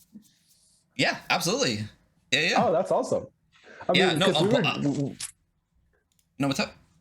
No, we were joking in the super secret Stockholm Kartell Discord. We were talking about we should make a game that's just a solo game where you just sit by the giant window of a spaceship and just gaze out to the stars by yourself. Basically like that, lo-fi hip hop beats to YouTube channel. Like that, the game. Please do it. Please do it. Talk to Adam, work together on it, and then it'll be a perfect game. But no, they do a bunch of games like that. I mean, I Need You So Much Closer is based on an album. I think After the Party is based on an album. Yeah, from the Menzingers. Cool. Onward, I believe, is also based on an album. Maybe I'm completely wrong on that one. But they do a lot of music themed. And yeah, I Need You So Much Closer is literally like a hex crawl, Death Cab for Cutie, like car ride game where you're rolling to see like kind of like these situations that happen as you're taking this road trip and stuff. So yeah, let's get a Stockholm Kartell version of that. And we'll rate it as long as it's hyperlinked. Yeah, let's do it. So does anyone in chat have any more questions that you'd like to ask? I think we've gone over so much of the other stuff that Jason wanted to ask and some of the questions that I had. But if not, like going into like Cyborg, for example, you know, oh no, I had a question. You were talking about Into the Odd, like talking about with talking with the print company and stuff like that. As a graphic designer, doing all like the layout with the hyperlinks and all the stuff, how much of that project, if you can say this, as a graphic designer in TTRPG communities, are you kind of taking over versus like someone like Pele or Chris McDowell, who's primarily working on like the mechanics and stuff like that, like actually getting the book into people's hands? Like what's the kind of split as far as your, you know, when someone hires you on as a freelance designer or something? So when I do a book, if it's freelance or my own thing, I mean, I will get a text that's ready, like from the writer and the game designer, and you know they've done all their work, you know, and the text is pretty much ready. I will do every step to have it in their hands. So I will, you know, make the design, probably the art, depending on the situation. You know, if we have another artist, and I will do the digital PDFs with the hyperlinks that we talk so much about. Or I will do the print-ready PDFs with the pre-press, you know, fix all the images so that there's all the print bullshit. And also talk with the printers and like send them 100 emails or give them, you know, phone calls and whatever, just to get it right and to deliver the actual files to print. So it's kind of different from when you do like a print-on-demand thing, when you just send a PDF away and a machine handles it for you and you get back a book. I actually prefer to have people at a printing house that you can just call and say, hey, this is Johan doing Into the Odd here, you know, on page, blah, blah, blah, blah. What do you think of this image here? Can we do something about that? Or, you know. I'm not like hugely against print on demand, but I think at this point I've had a few projects where I was just like, oh, this is not as beautiful as I would have liked it to be, because it's just like, it's very automated process. I mean, I think print on demand is great if you're not in the business. I mean, not everyone knows how to handle, you know, all the that's very true. plates and whatever. So it's awesome to just have that, you know, available. But I, you know, because I am so nerdy with this kind of stuff, I want to have a human contact at the printing house and someone to send literally 100 emails to back and forth. Yeah, I mean, it's literally your job. I mean, it is my job. Yeah, that's what what I'm paid to do. So yeah, as opposed to like a third-party content creator that has like a passion project or that like has become like really, you know, good at what they're doing. Print on demand, I mean, it's such a great option for Kickstarter too, because for a Kickstarter creator, like once the POD codes are out, as far as like people ordering it, getting it, it's out of your hands, which is fantastic. But you know, I mean, because you guys were part of, and I get this wrong all the time, Free League Workshop, right? So when you put out Mörk Borg, that's kind of like a sub part under Free League. So did you guys have like the full backing of Free League through all of the processes with Mörk Borg and stuff? We did most. I mean, we handled most of it, to be honest. They help us with distribution and storing and all that boring stuff, and they take a cut for that. But we have full creative control. We have full, you know, we do this on our own basically, but they help us get it out there and we can use their name, which is great. But yeah, so they weren't too involved in the actual production of the book and the actual, like, they got the contact to the printers and got us like connected so I could talk to them. That's basically it. But yeah, I think having a human to talk to at the printing house is awesome. And it's also the part about this job that I kind of love the most, especially when you visit the printing house and you go in there, you see these giant machines and you smell the ink and you talk to these people at the, you know, on the printing floor. The really nerdy ones that knows a lot more than you possibly can know about this stuff. It's very cool. It's cool. Like I can see that being a really cool experience. I have a not clean segue, but segueing back actually to the thing we were talking about earlier. I'm really interested. So, like, what sparked the like kind of flame or seed for Cyborg? Like, what started that project? What like pushed you to make it? Oh, that was actually, I think it was Christian Salén, who's the writer. He wanted to play, I think the story was he wanted to play Cyberpunk in 2020 because of Cyberpunk 2020 being a thing. So in that year, he wanted to play a Cyberpunk campaign, but he couldn't find a game that was rules light enough for him. Right. Yeah. That worked. So he was like, okay, I'm going to hack this Mörk Borg thing that, Johan and Pelle is doing just for my own game. And then we just talked about it, and he mentioned at some point, oh, we should maybe publish this thing. We should maybe do a full-on, project for it. And eventually we kind of did. We just, we found the time and we found the inspiration and we did it. So, and the name was always a pun in a way. Yeah. Cyborg. It was fantastic. Yeah, it was meant to be. So because Borg means Mörk Borg means dark fort, right? That's the original, that's the English translation. So yeah, the cyborg thing, putting it together, like as soon as I saw that, I was like, that's just perfect. Like the mashing together of like so many different factors to make that be a thing is so cool. So so Mörk Borg is dark fort or dark castle or something like that. So body doesn't mean, and I mean, cyborg is a different thing, and Cy is also the name of the city in the setting. So the city is Cy. So it kind of makes sense, and it's, as you mentioned, it's a bunch of different pieces fitting together weirdly, but it's so good. It's fun. It's very cool. I'm really stoked to play that. I'm definitely gonna. I backed this project a while ago on Kickstarter called Sprawlscape, where you get a bunch of cards. Me too. I'm 100% gonna combine those two to make a gigantic custom city. But I'm excited for I have kind of moved away from this whole classical pseudo medieval fantasy, and I'm very much into this dystopian far future game. So the Cyborg is coming at a really, really great time for me. So far on the project, what about the project has been whether it be a piece of the setting or a character design, what has been your favorite part to work on this really stoked the flame? I think the art, when I finally found the art style for it, because that took a while actually, because I was so used and I was so I knew how to do Mörk Borg kind of style. Right. But I didn't want it to be that way. And I kind of struggled a while to find the cyborg look. But when I finally found that and I started to get that, how do you say it? When I could easily start to make cyborg art, that was a super cool moment for me. And now I can handle that too. So that's an awesome feeling when you've struggled with something and it just sort of clicks and you find that, okay, so this is what it's going to look like. This is the way I'm going to do it. Where did you find inspiration for Cyborg? What do you think were what imagery do you find that was a greatest source of inspiration for you? It's a bunch of so in Mörk Borg, I use a lot of public domain art as a reference or as a part of the art itself.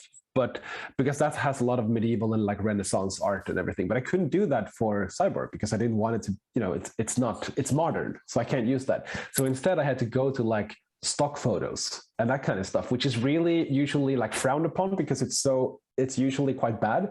Stock photos, if you go to Shutterstock or whatever, but if you can find a way to use those, because that kind of makes sense in a modern, super commercialized world, to use stock photos as a base or reference, and you can sort of grunge that up a bit to add to it. That's that's one of the inspirations in a way. And it's also one of the reasons why I listen to advertisement jingles, when I did the game. Because I wanted that sort of fucking obnoxious spam. That ultra corporate. Because that's the world you're in. That's absolutely. That's the bullshit that's world awesome. You're in. Have you read have you read any of Shadowrun? I know we kind of talked about it before the stream. We kind of made a couple jokes about it. No. Because it has magic, so it's a little bit different, but it is also this very ultra corporate, painfully corporate intrigue. So I definitely see some parallels. Shadowrun is one of those games that's got one of the coolest settings ever, with the most complicated rule set ever. Like if you just take the world lore, one of the things you just mentioned that I love, it's one of my favorite things when I first got the book, you read the front and graphic design and art by Johan Nohr and dead people was just like I mean, it's true. So I mean, the most it's great. We were gonna add like Johan Nohr and anonymous people here because, but then anonymous. We don't want to name those, but it's but what was my point? No, like stock photos. Good to have as a reference, and you can use them to, like, if you buy a stock photo, you can draw on top of it, use as a reference, or you can modify it and glitch it to hell. I've been doing a lot of glitch work as well. Oh, the glitch stuff is so good. Yeah, that's pretty cool. Do you see like kind of how Mörk Borg went after it released, where you had all this community stuff that you did a ton of art. Do you see Cyborg going the same way? Is that like kind of what your plan is? And beyond that, like, do you know what you want to work on for your next project, or do you have anything in mind? I mean, I've already actually done an artwork for a third-party Cyborg thing that hasn't released yet because the game isn't out there. No. So, but it's like, I don't know how much I can say, but it's like, also when this game is out, I have a thing ready for it. There's a bunch of stuff. People have already done stuff for the game, but they haven't even read it. Sure they have. Yeah. I don't know. It's awesome. But yeah, so hopefully I'll do more Cyborg stuff. I know Christian will write more Cyborg things after we release the game, but there's also a bunch of stuff in the pipeline right now that has just been waiting, and a few of those projects have been waiting far too long, because I've been I haven't been slacking, but I've misjudged how much work it was with other projects, so I'm kind of lagging behind. But there's a lot of more stuff coming. You mean like just outside of Cyborg, like a whole? Yeah, yeah, exactly. Cool. Mörk Borg related though. Okay. Not okay. Cyborg. Yeah. Cool. Yeah. So there's more stuff coming. We actually teased one thing a couple of days ago that is like a very cool collaboration. I know that this is like incredibly lousy content for something because I can't say anything, but we just said that we have a collaboration coming that is not a book, that is very cool. So yeah. Listen, we don't make this podcast for anyone to listen to. We just make it so that we can talk about games and hang out. Okay. So it doesn't matter if what you're saying is not interesting. We're interested in it. I don't care about these 20 people in our chat. Cool. That's literally what it comes down to. If no one watched us, I love doing this every week, and then we get to like talk to Johan Nohr and tweet about hyperlinks. So I'll take it all day. I think I misspoke earlier. I know I misspoke earlier too when I was talking about Stockholm Kartell, because I said that Carl was working on Cyborg with you, and it's Christian. Carl is doing Death in Space, which is also a separate like space thing, but you guys both came from Stockholm Kartell, so it's like really interesting to see like Death in Space coming around and Cyborg coming around, but also things like Vast Grim and some other kind of like. It's an interesting kind of like weird kind of like Kevin Bacon situation between like you guys doing Cyborg and then like Vast Grim, but then Carl also doing like Death in Space and then Orbital Blue. So there's this like nice space push, which is really cool, because I'm sure I've said this before and I've said it to people I know a lot. I hate tech in my like fantasy worlds. So like if I do medieval, like Mörk Borg is perfect amount of tech, which is like none. Like you pick up a femur and hit people with it. And that's where I want to be with tech. The latest supplement. Yeah. I'm sorry. Well, I'll just ignore it. But but the flip side of that is, if I am gonna have tech, I want like cyberpunk. I want people with like computers like stuck to their brains. I want like Johnny Mnemonic, like like carriers of like black black market information and stuff like that. So to be able to have both, I guess, between like Mörk Borg and Cyborg without like any middle ground, it's like this like mud and blood like dying world dark fantasy, and this like cyberpunk ultra corporate jingle and things like that is I'm so excited for it, I can't even describe it. And speaking of tech, you have a cool little piece of tech too, don't you? Oh yeah, I need to show this thing because I bought this thing, and this is, if you're just listening, this is completely useless. But here, this is my latest dice that I bought from Critical Machine, not sponsored. That is but if you basically want, hey, Critical Machine, if you want to sponsor us, though, you can. Yeah, I don't have. I wonder if I don't have a USB port in this computer because it sucks. But this is basically like a little machine that you can press. It has a little button for each die. You have a D2, D4, D6, D8, etc. And you can just do a little clippity clap, and you get a random number. It's perfect. That's so awesome. This is what I'm going to use for Cyborg. Yeah. Oh, I just found the website. Let me drop it into the chat real quick. It glows blue right now. That's so cool. Like, and so one of the other things that you guys had was that I don't even know how to describe what it was, like a noise machine, like one of the top tier items you could get. Was that like a thing that you put together as like an inspiration for the world? So you're just like, this would be a cool thing, let's give it away? Or did you make it, or who made it? And like, what was the impetus behind like the development of that as like So the noise machine, the Cyborg noise box thing is actually it's a modular synth. I mean, I'm not very modular synth. Yeah. I mean, I'm really not that savvy with these kind of things. I might say wrong, but it's basically a little machine that makes noise, right? Yeah. So, and it's made by a guy called I think it's the Recursive Machine. That you can actually download. You can buy it. I mean, it's not unique for us. You can buy it. You have to like make it yourself, construct it yourself, but. That was a friend of Christian who has these things and who makes these things. And we just thought, okay, so this is the perfect inspiration. This is how we see cyber decks in the world. So like, wouldn't it be cool if, we got one of those, he made it for us. I, destroyed it with art and stickers and shit. And we had that we can sell that as a one-of-a-kind thing. So that was basically the highest tier. Like, it's handmade in every sense. By me and the maker of that thing. That's like, the human comparator. Yeah, exactly. So you send the, because I've bought a couple things off of Bleep Labs, which because I did some audio electronic stuff like 10 years ago. But like, it's the same thing. It's a modular synthesizer that you can put together. Yeah. So like for the Recursive Machine, you send it to them already pre-built.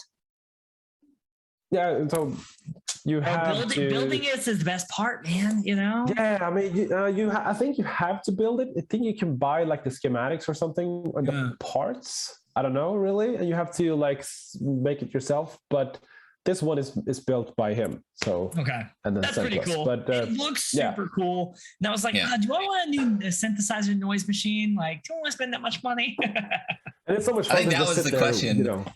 Yeah, the so much money part of it.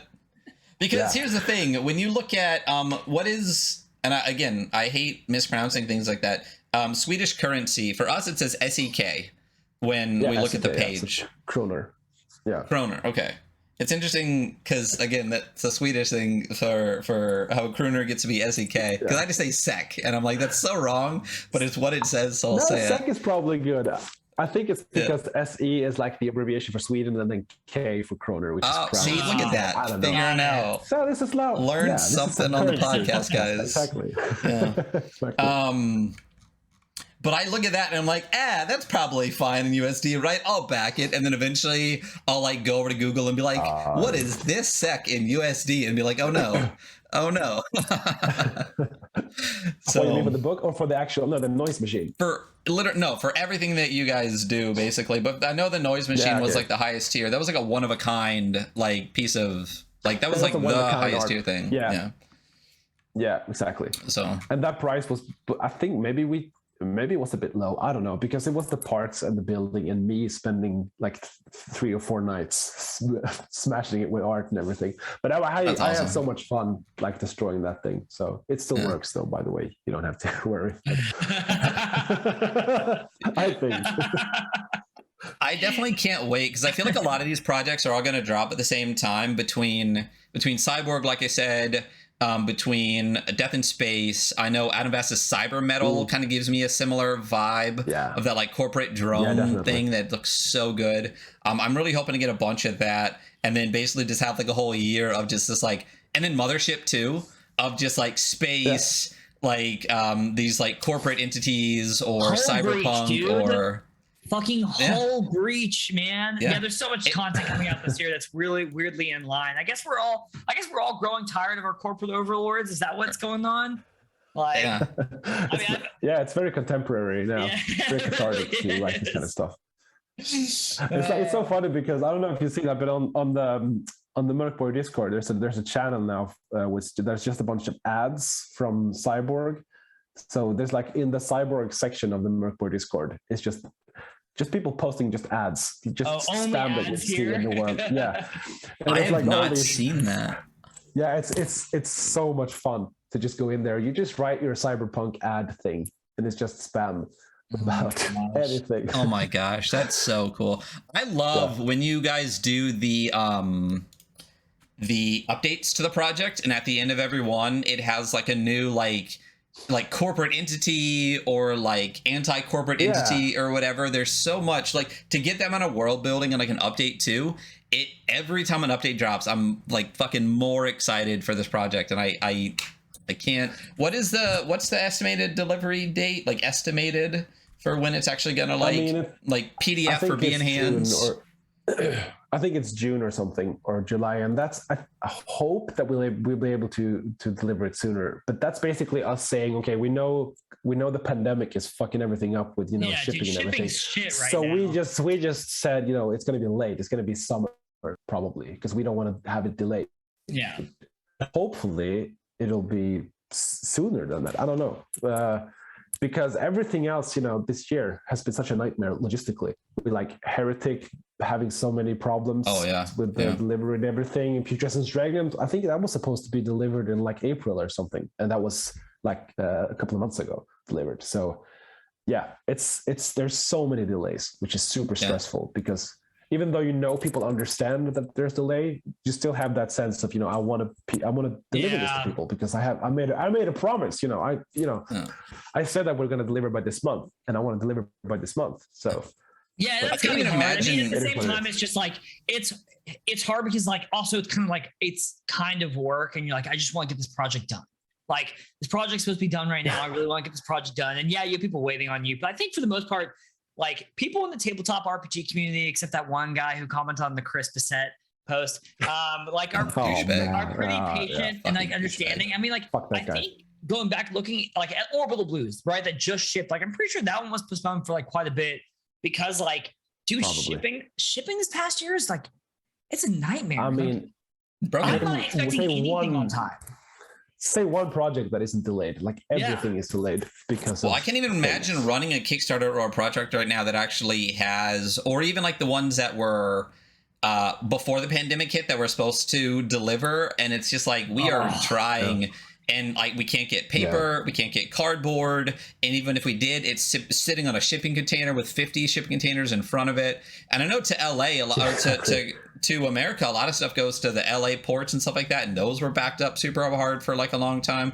So I'm getting projects now from like that I backed like 3 years ago. Yeah, that should have got here a year ago. I just don't track anymore. I'm like, whatever. It's a fun surprise. Exactly. That's exactly what I see as well. I back so many projects. I back so many projects now. That's exactly what it is. Every day, like I wake up at like 5 p.m. to get ready to go to work because I work night shift. And the first thing I do is throw on pants and shirt and like jog down the stairs and open the door to see if I have something. And I'm like, how late am I going to be at work based on how many packages I need to open and flip through? But it's so many different practice because it's like you have the people at the harbors. Someone is sick at the harbor and the boat has to wait.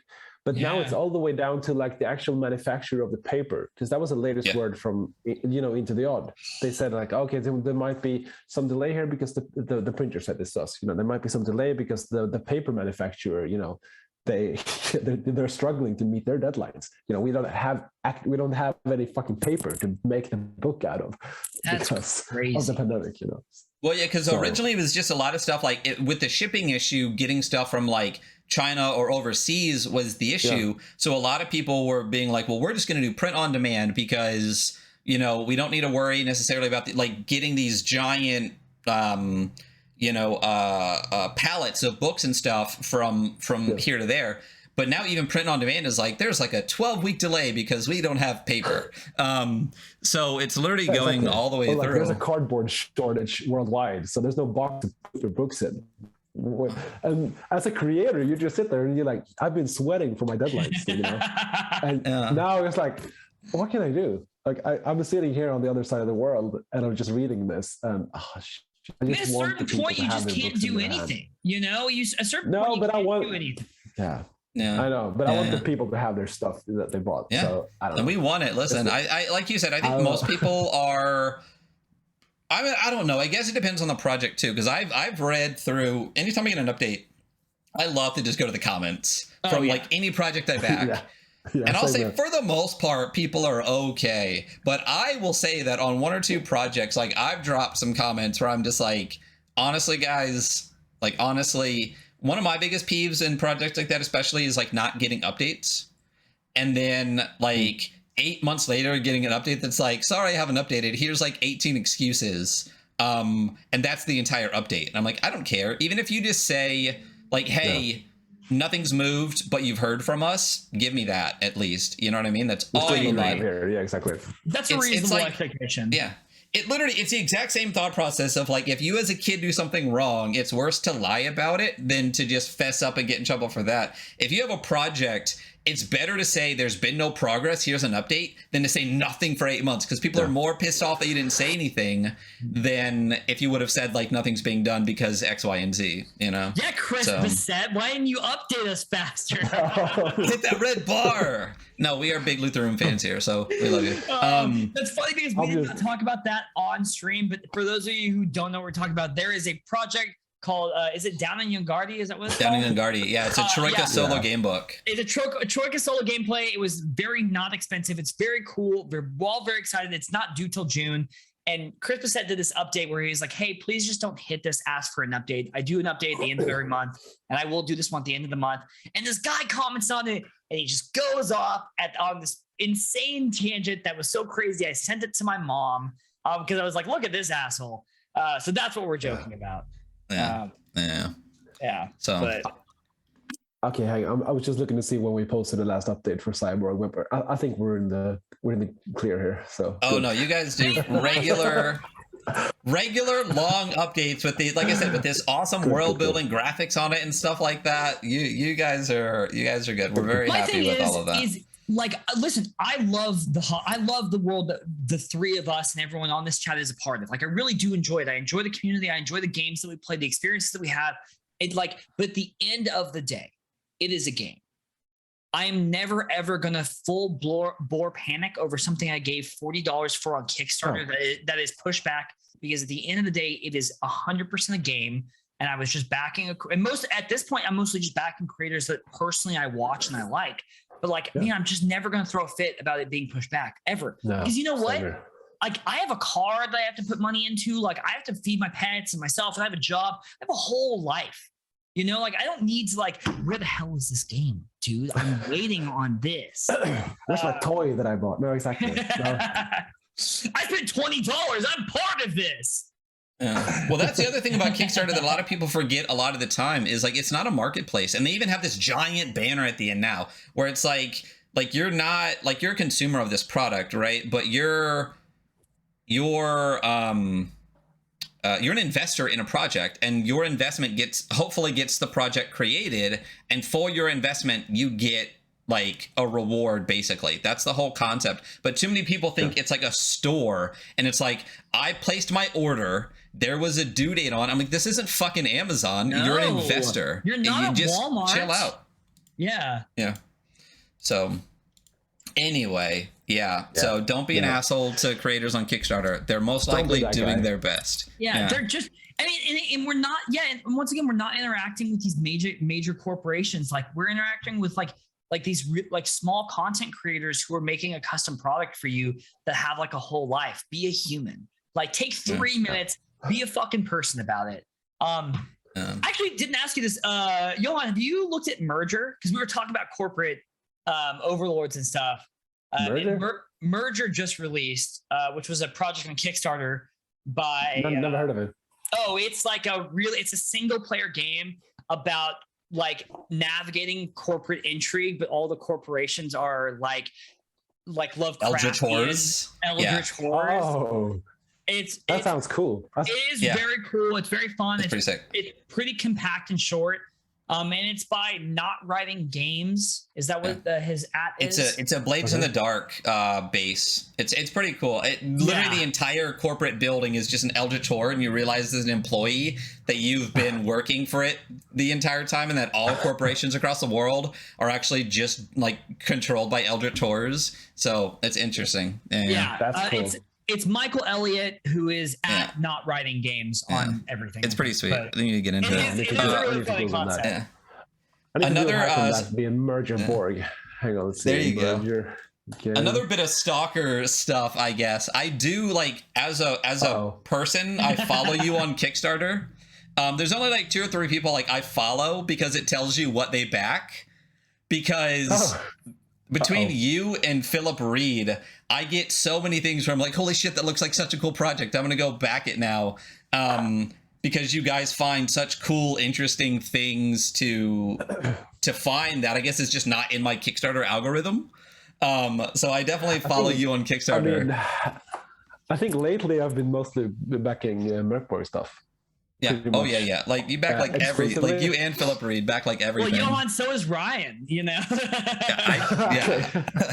I try not to, but it's just every time I'm like, fuck, new Chris Eichhorn stuff dropped today. I'm like, damn it, there it is. All right, got it. I just do that on the regular, like an instinct. As soon as I see a Mörk Borg Kickstarter, I just go, I'm gonna back it. Physical highest here if I can. Just done. And there's so many good ones out right now, like the undead things. I'm saying it wrong. But the animal husbandry one looks really good.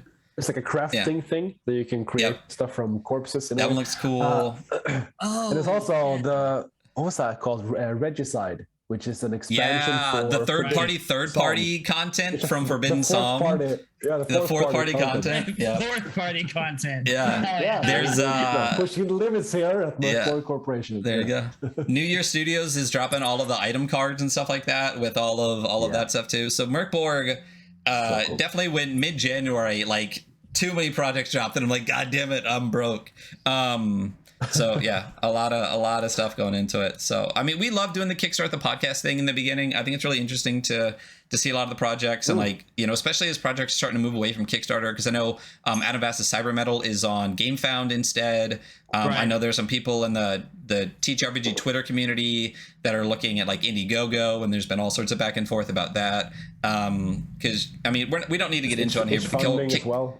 Yeah. Oh, the itch funding thing. I'm just getting deeper and deeper into itch funding because I know Tony talks a lot about itch funding. I mean, there's so many crazy things in TTRPG community right now too, like the co-op with Loot the Room, and like I think it's Monkey Paw Games, Ratty and Cantati and stuff like that. That's really cool. There's so many different ways to like fun games and projects and do interesting stuff now in the community. So it's really interesting to see that. And I guess as you continue to do projects, because you have a quote unquote regular job, do you think you'll ever like move completely into freelancing for just like tabletop stuff, or is that always going to be kind of like what you do when you don't really have time but like want to do something fun? Or I mean, I've been thinking about it. I've been like toying with the ideas and, you know, running the numbers and everything, but I don't think I want to go over to do this full time, actually. I mean, I am really happy for people who can do it, but it's not for me. I think I want to keep this as a hobby, just to, you know, not feel the pressure of like, I have to get this done, or I have to sell this, or I have to, because, you know, I can take it fairly easy now. I don't have to stress about selling anything. So I don't know. I mean, it takes a lot more time. But then again, I wouldn't feel too secure having it as a full-time thing. Yeah, that makes sense. I think that's a lot of people want to make the thing that they love to do in their free time their full-time job, and then they learn to hate the thing they did in their free time. And so I think there's a lot of wisdom to having a job to be like, I like my job and it's good and I'm good at it. And fine, everything I do on the side, I love training rock climbers, and rock climbing and making it my full-time profession maybe was a mistake. Easy. I'd like to transition to another full-time job and make training rock climbers my fun thing I do on the side. But so I definitely. I mean, I'm just scared that if I go over to full-time, instead of having a job and a hobby, I would just have a job. You'll just have a job. Yeah. Yes. Basically, yeah. You will. I'm telling you, it's my life right now. Yeah. That's how I was brought up. My parents, my dad brought me up to, like, you don't have to love your job. We're all fucking corporate slaves right now in 2022 late capitalism anyway. But like, I was always under the mindset and brought up and feel that like my job is what gives me the money. I sacrifice time for money so that when I'm not at work, I can do all the things that I want to do. There's nothing that I'm going to do besides my job is like that I could be full time in. But like, I like my job enough and it gives me the money and the schedule that I need to do my things. And I would feel, I don't know, I like the security of that. And even if there was something I could also do, like you just said, like if I made something that I love doing, my full-time job, the stresses involved with that would just make me hate it. I mean, even because I went to school for art.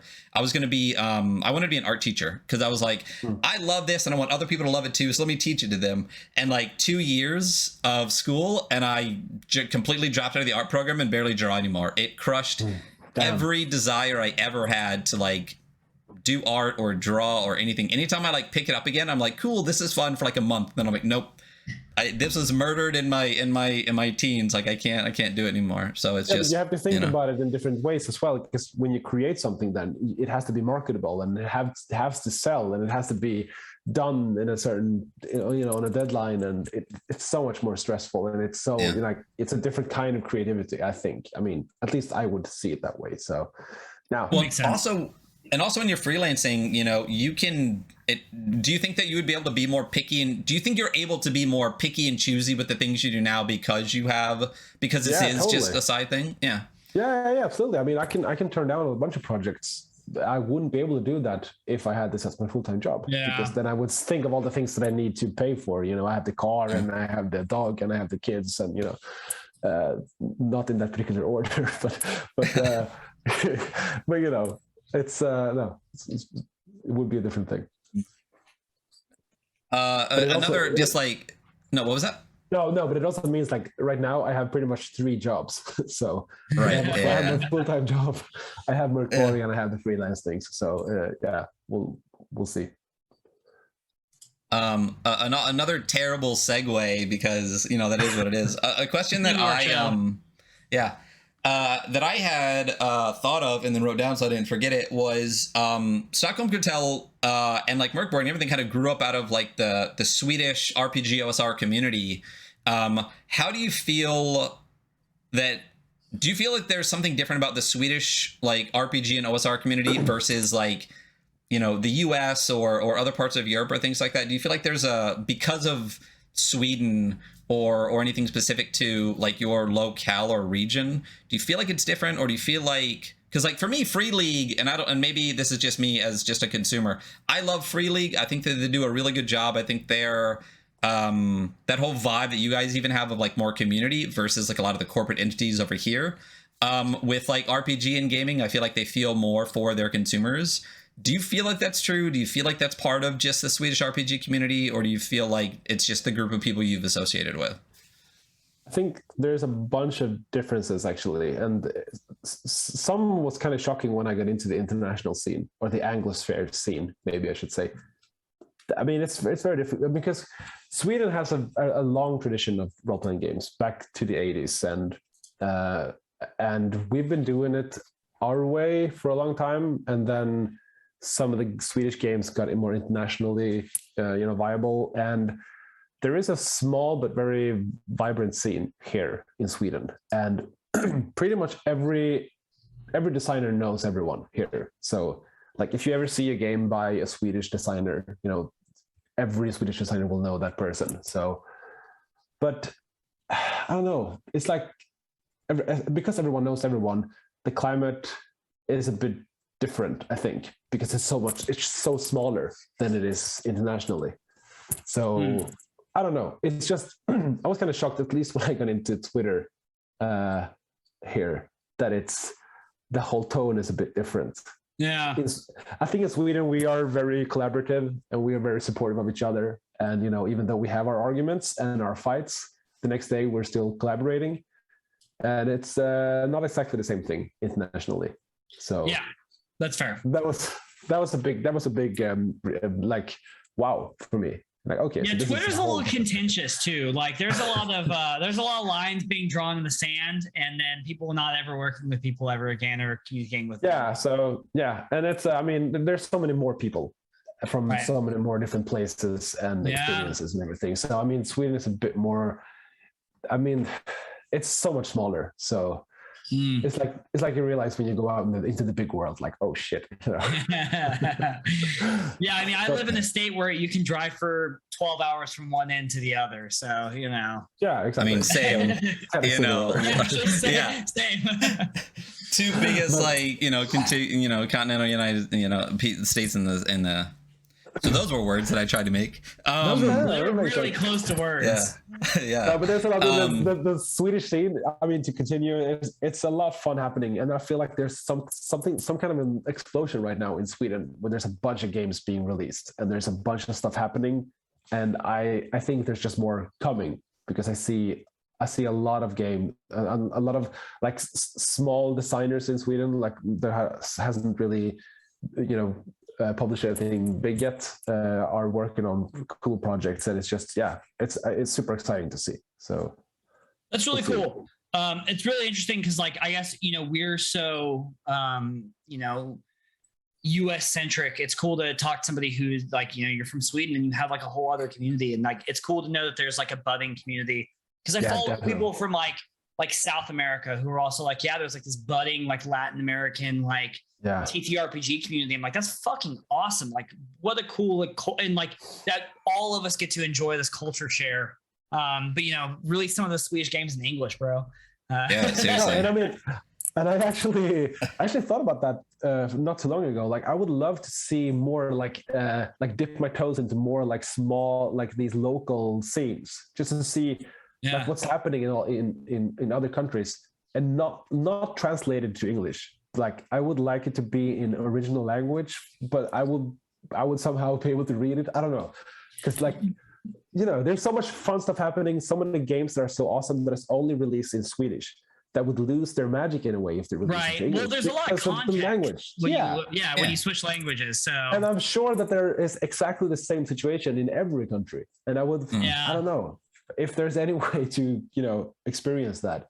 We all just need to learn 4 languages. But here in America, where we're more important than everybody else, that's sarcasm for everybody. We speak American, but like the average European speaks 2 to 3 languages. People get a passport and travel outside of the US. That'd be great for all of you. It's like for example, super random side question, but how common is it for people in Swedish to speak English? Or people in Sweden speak English? Everyone doesn't. Exactly. Yeah, but here in America, if you speak a language that isn't American, you'll get accosted on a bus. So it's so random, that like how we just laughed at that really dark ass joke that is definitely based in reality. Yeah. Fuck, that is horrifying. But another quick segue away from that, Terror. Do you feel like the Swedish RPG community, because I know you said you were playing Pathfinder and you were doing some other things, and it's just it's too much rules, and that's where I kind of am right now. 5e is just too much, and they keep adding more. Is the Swedish RPG community, does it gear more towards kind of the rules light scene, or is there stuff that's kind of like Pathfinder and D&D adjacent? Rules medium heavy? No, there's both. There's some really crunchy stuff in Swedish as well. And there's some games that are traditionally very lore heavy and very, rules heavy and thrive doing that. They love that kind of stuff. And there's a few games, I think, recently being more rules light. I think we have a tradition of being more kind of crunchy and rules heavy, actually. But maybe that's true for all of role-playing games, that it used to be very rules heavy. Not from the very beginning, but oh yeah. Well, I think the rules light movement, I love it. I know OSR is kind of like I don't want to say contentious term, but people have different perspectives on what OSR is. Some people think it's it's got to be a retro clone or it's not OSR. And then some people think more like I can't remember the name of what the article is called, but like Ben Milton and a bunch of other people wrote this thing that talks about like OSR and how it's more like a style of play, like unbalanced encounters, trying to find things that aren't rulings not rules, figuring things out that aren't combat, like realizing that the world exists and you're just in it as opposed to the world being balanced, everything that you do. And that's how I view it more. And I like that style of play where it's just like, you're kind of moving through this space as opposed to the space being built around you as you move. The world is basic, baby.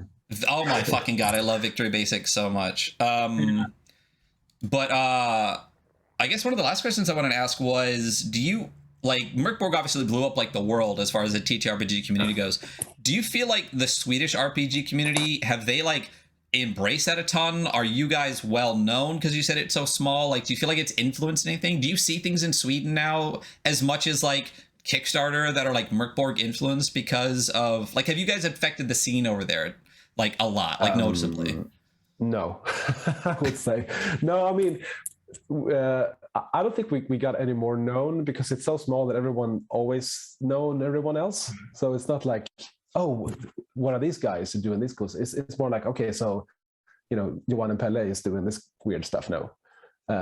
We're going to continue doing our thing. So no, it hasn't really gone nearly as big of an impact in Sweden as abroad, because if you look at the amount of like third-party titles, we're nearing 1,000 now from Mörk Borg. I think there's one Swedish title. Really? Yeah. Does the Swedish scene appreciate the fact that like the rest of the TTRPG like world is like, Mörk Borg's fucking crazy, like, Yeah, but kind of. I mean, we're not an easily impressed people here, I think. It's like, it's fine. It's like, it's fun for them to have that stuff, but we're doing our thing. We're doing our game here. And hey, listen, like, if something comes out, like, I love Free League and I love you guys, and if Free League and you guys keep doing everything that you're doing, like, a lot of my games are going to be Swedish. So, I mean, that's just, that's just how it is right now. So it's also very evident if you look at sales, how small Sweden is in comparison. It's like we're actually kind of stupid to do both Swedish and English, but it's we want to stay loyal to our peeps here. Oh, I mean, you kind of have to. I mean, yeah. Plus Pelle writes in Swedish, so, and I translate it, so yeah. Oh, really?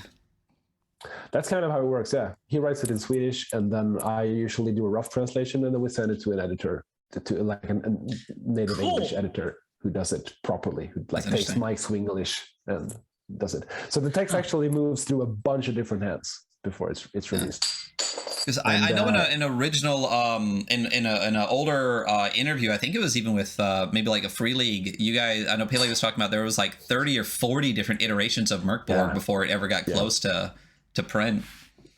Yeah, a bunch of different versions and just proofreading and editing and back and forth and everything.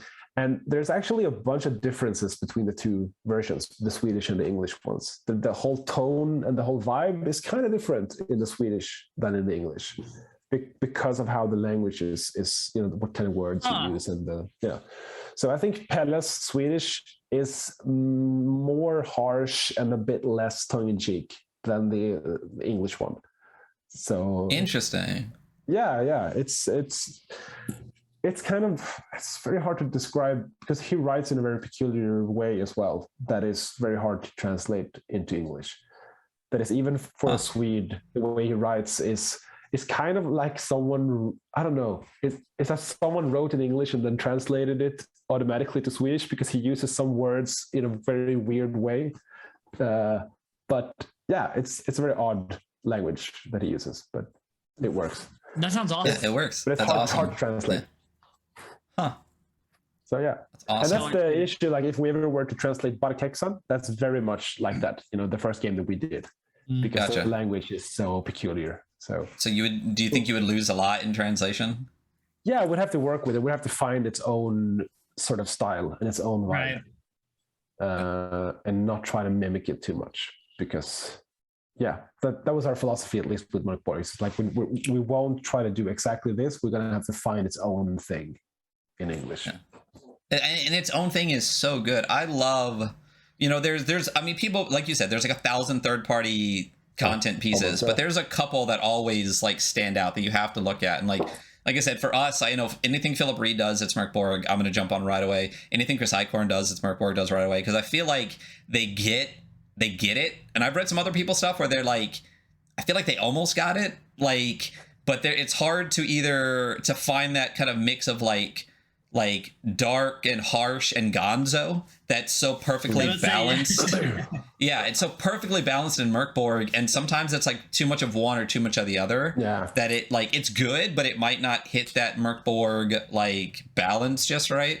And I feel like those two guys definitely hit it right on the head, like all the time.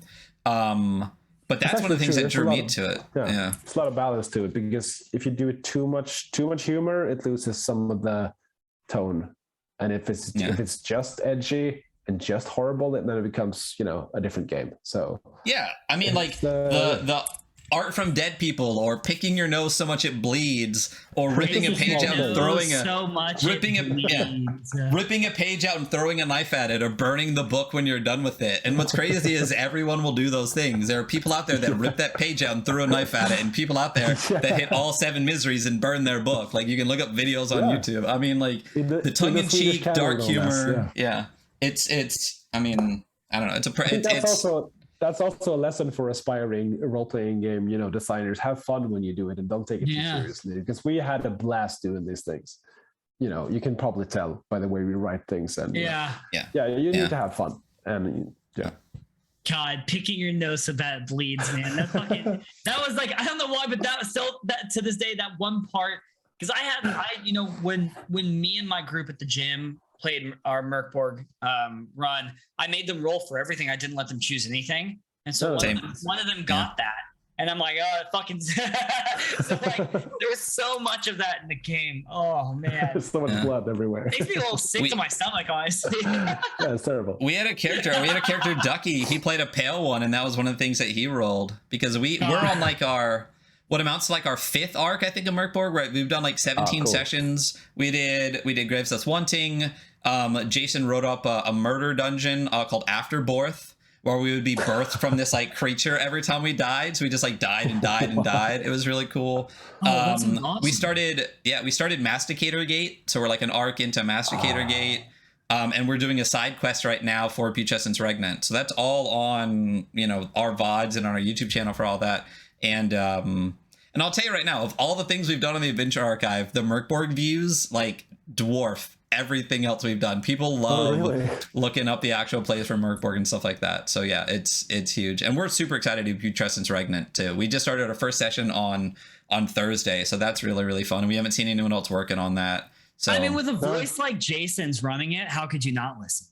Oh yeah, Jason's got a podcast voice. I realize I don't at all, but he definitely does. And he's a great GM. And like I said, he works in graphic design and art and stuff like that. So he makes all of the maps. He does all of the layouts. Like he does a really good job of that, and really tries to get that vibe that we were just talking about in the games too. And it's so much fun to run. So I mean, at the end, it's just like, thank you, I guess is what we can say. I mean, like this, like changed the way I will forever look at tabletop games, period. I mean, it's yeah. So. No, I mean, thank you for actually playing it and proving that this people actually play this game, because there's a lot of people saying that, oh, it's just, it's just an art project and no one plays it. So that's nice. No, it's both. It's both. Yeah. It's both. And it's so much fun. And like I said, with all the third-party support, with McGlintlock, having like the Foundry modules and stuff, like it makes it so easy to play.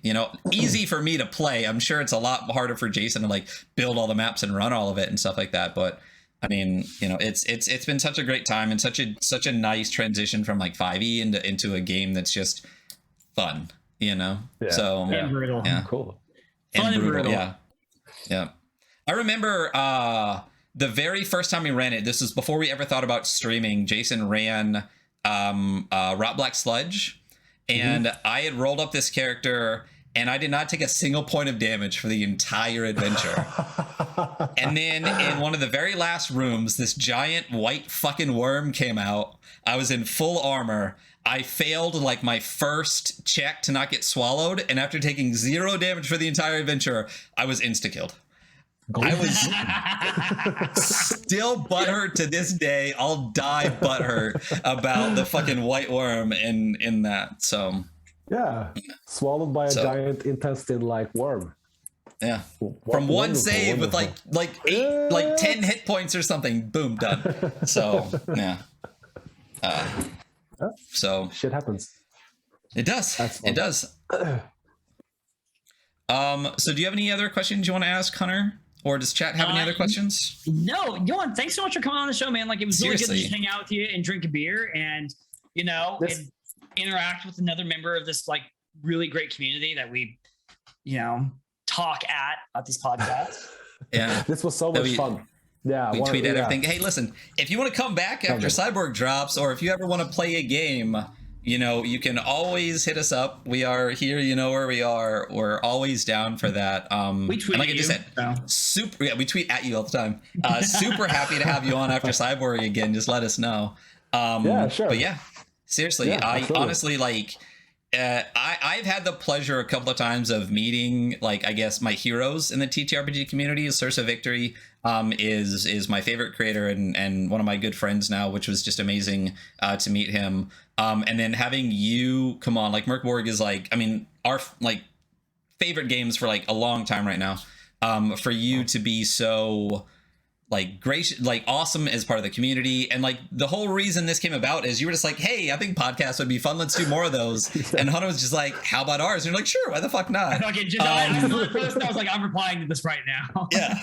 And I can't tell you how many people like texted, like I took screenshots of it and sent that to, and I'm like, you don't know who this is, but it's amazing. And they're like, oh yay, we're happy for you, you know.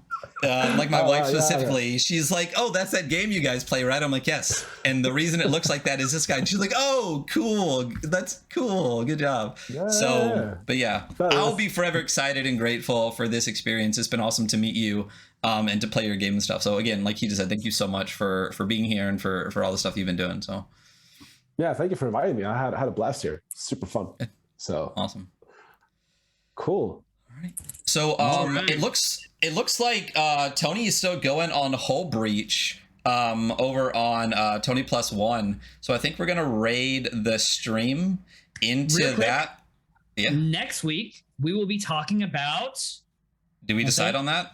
Are we gonna do Orbital Blues? Oh, we're gonna do Orbital Blues next week, baby. Yeah. Tune in next week, next Saturday, at our regular time. Oh, look, Johan's got the book. We are gonna be going over the Blues, the very much influenced by Cowboy Bebop, space jazzy TTRPG that just came out by Soul Muppet, I believe. I don't have it in front of me, but check us out next week. Johan, once again, you're a pretty cool dude. Thanks so much for giving us the time. We love you, chat. Yeah, thanks for those hyperlinks. Yeah, check out all our socials. They're on everything: Instagram, Twitter, and check us out next week. So everyone have a wonderful day. Thank you so much. Farewell. Bye-bye.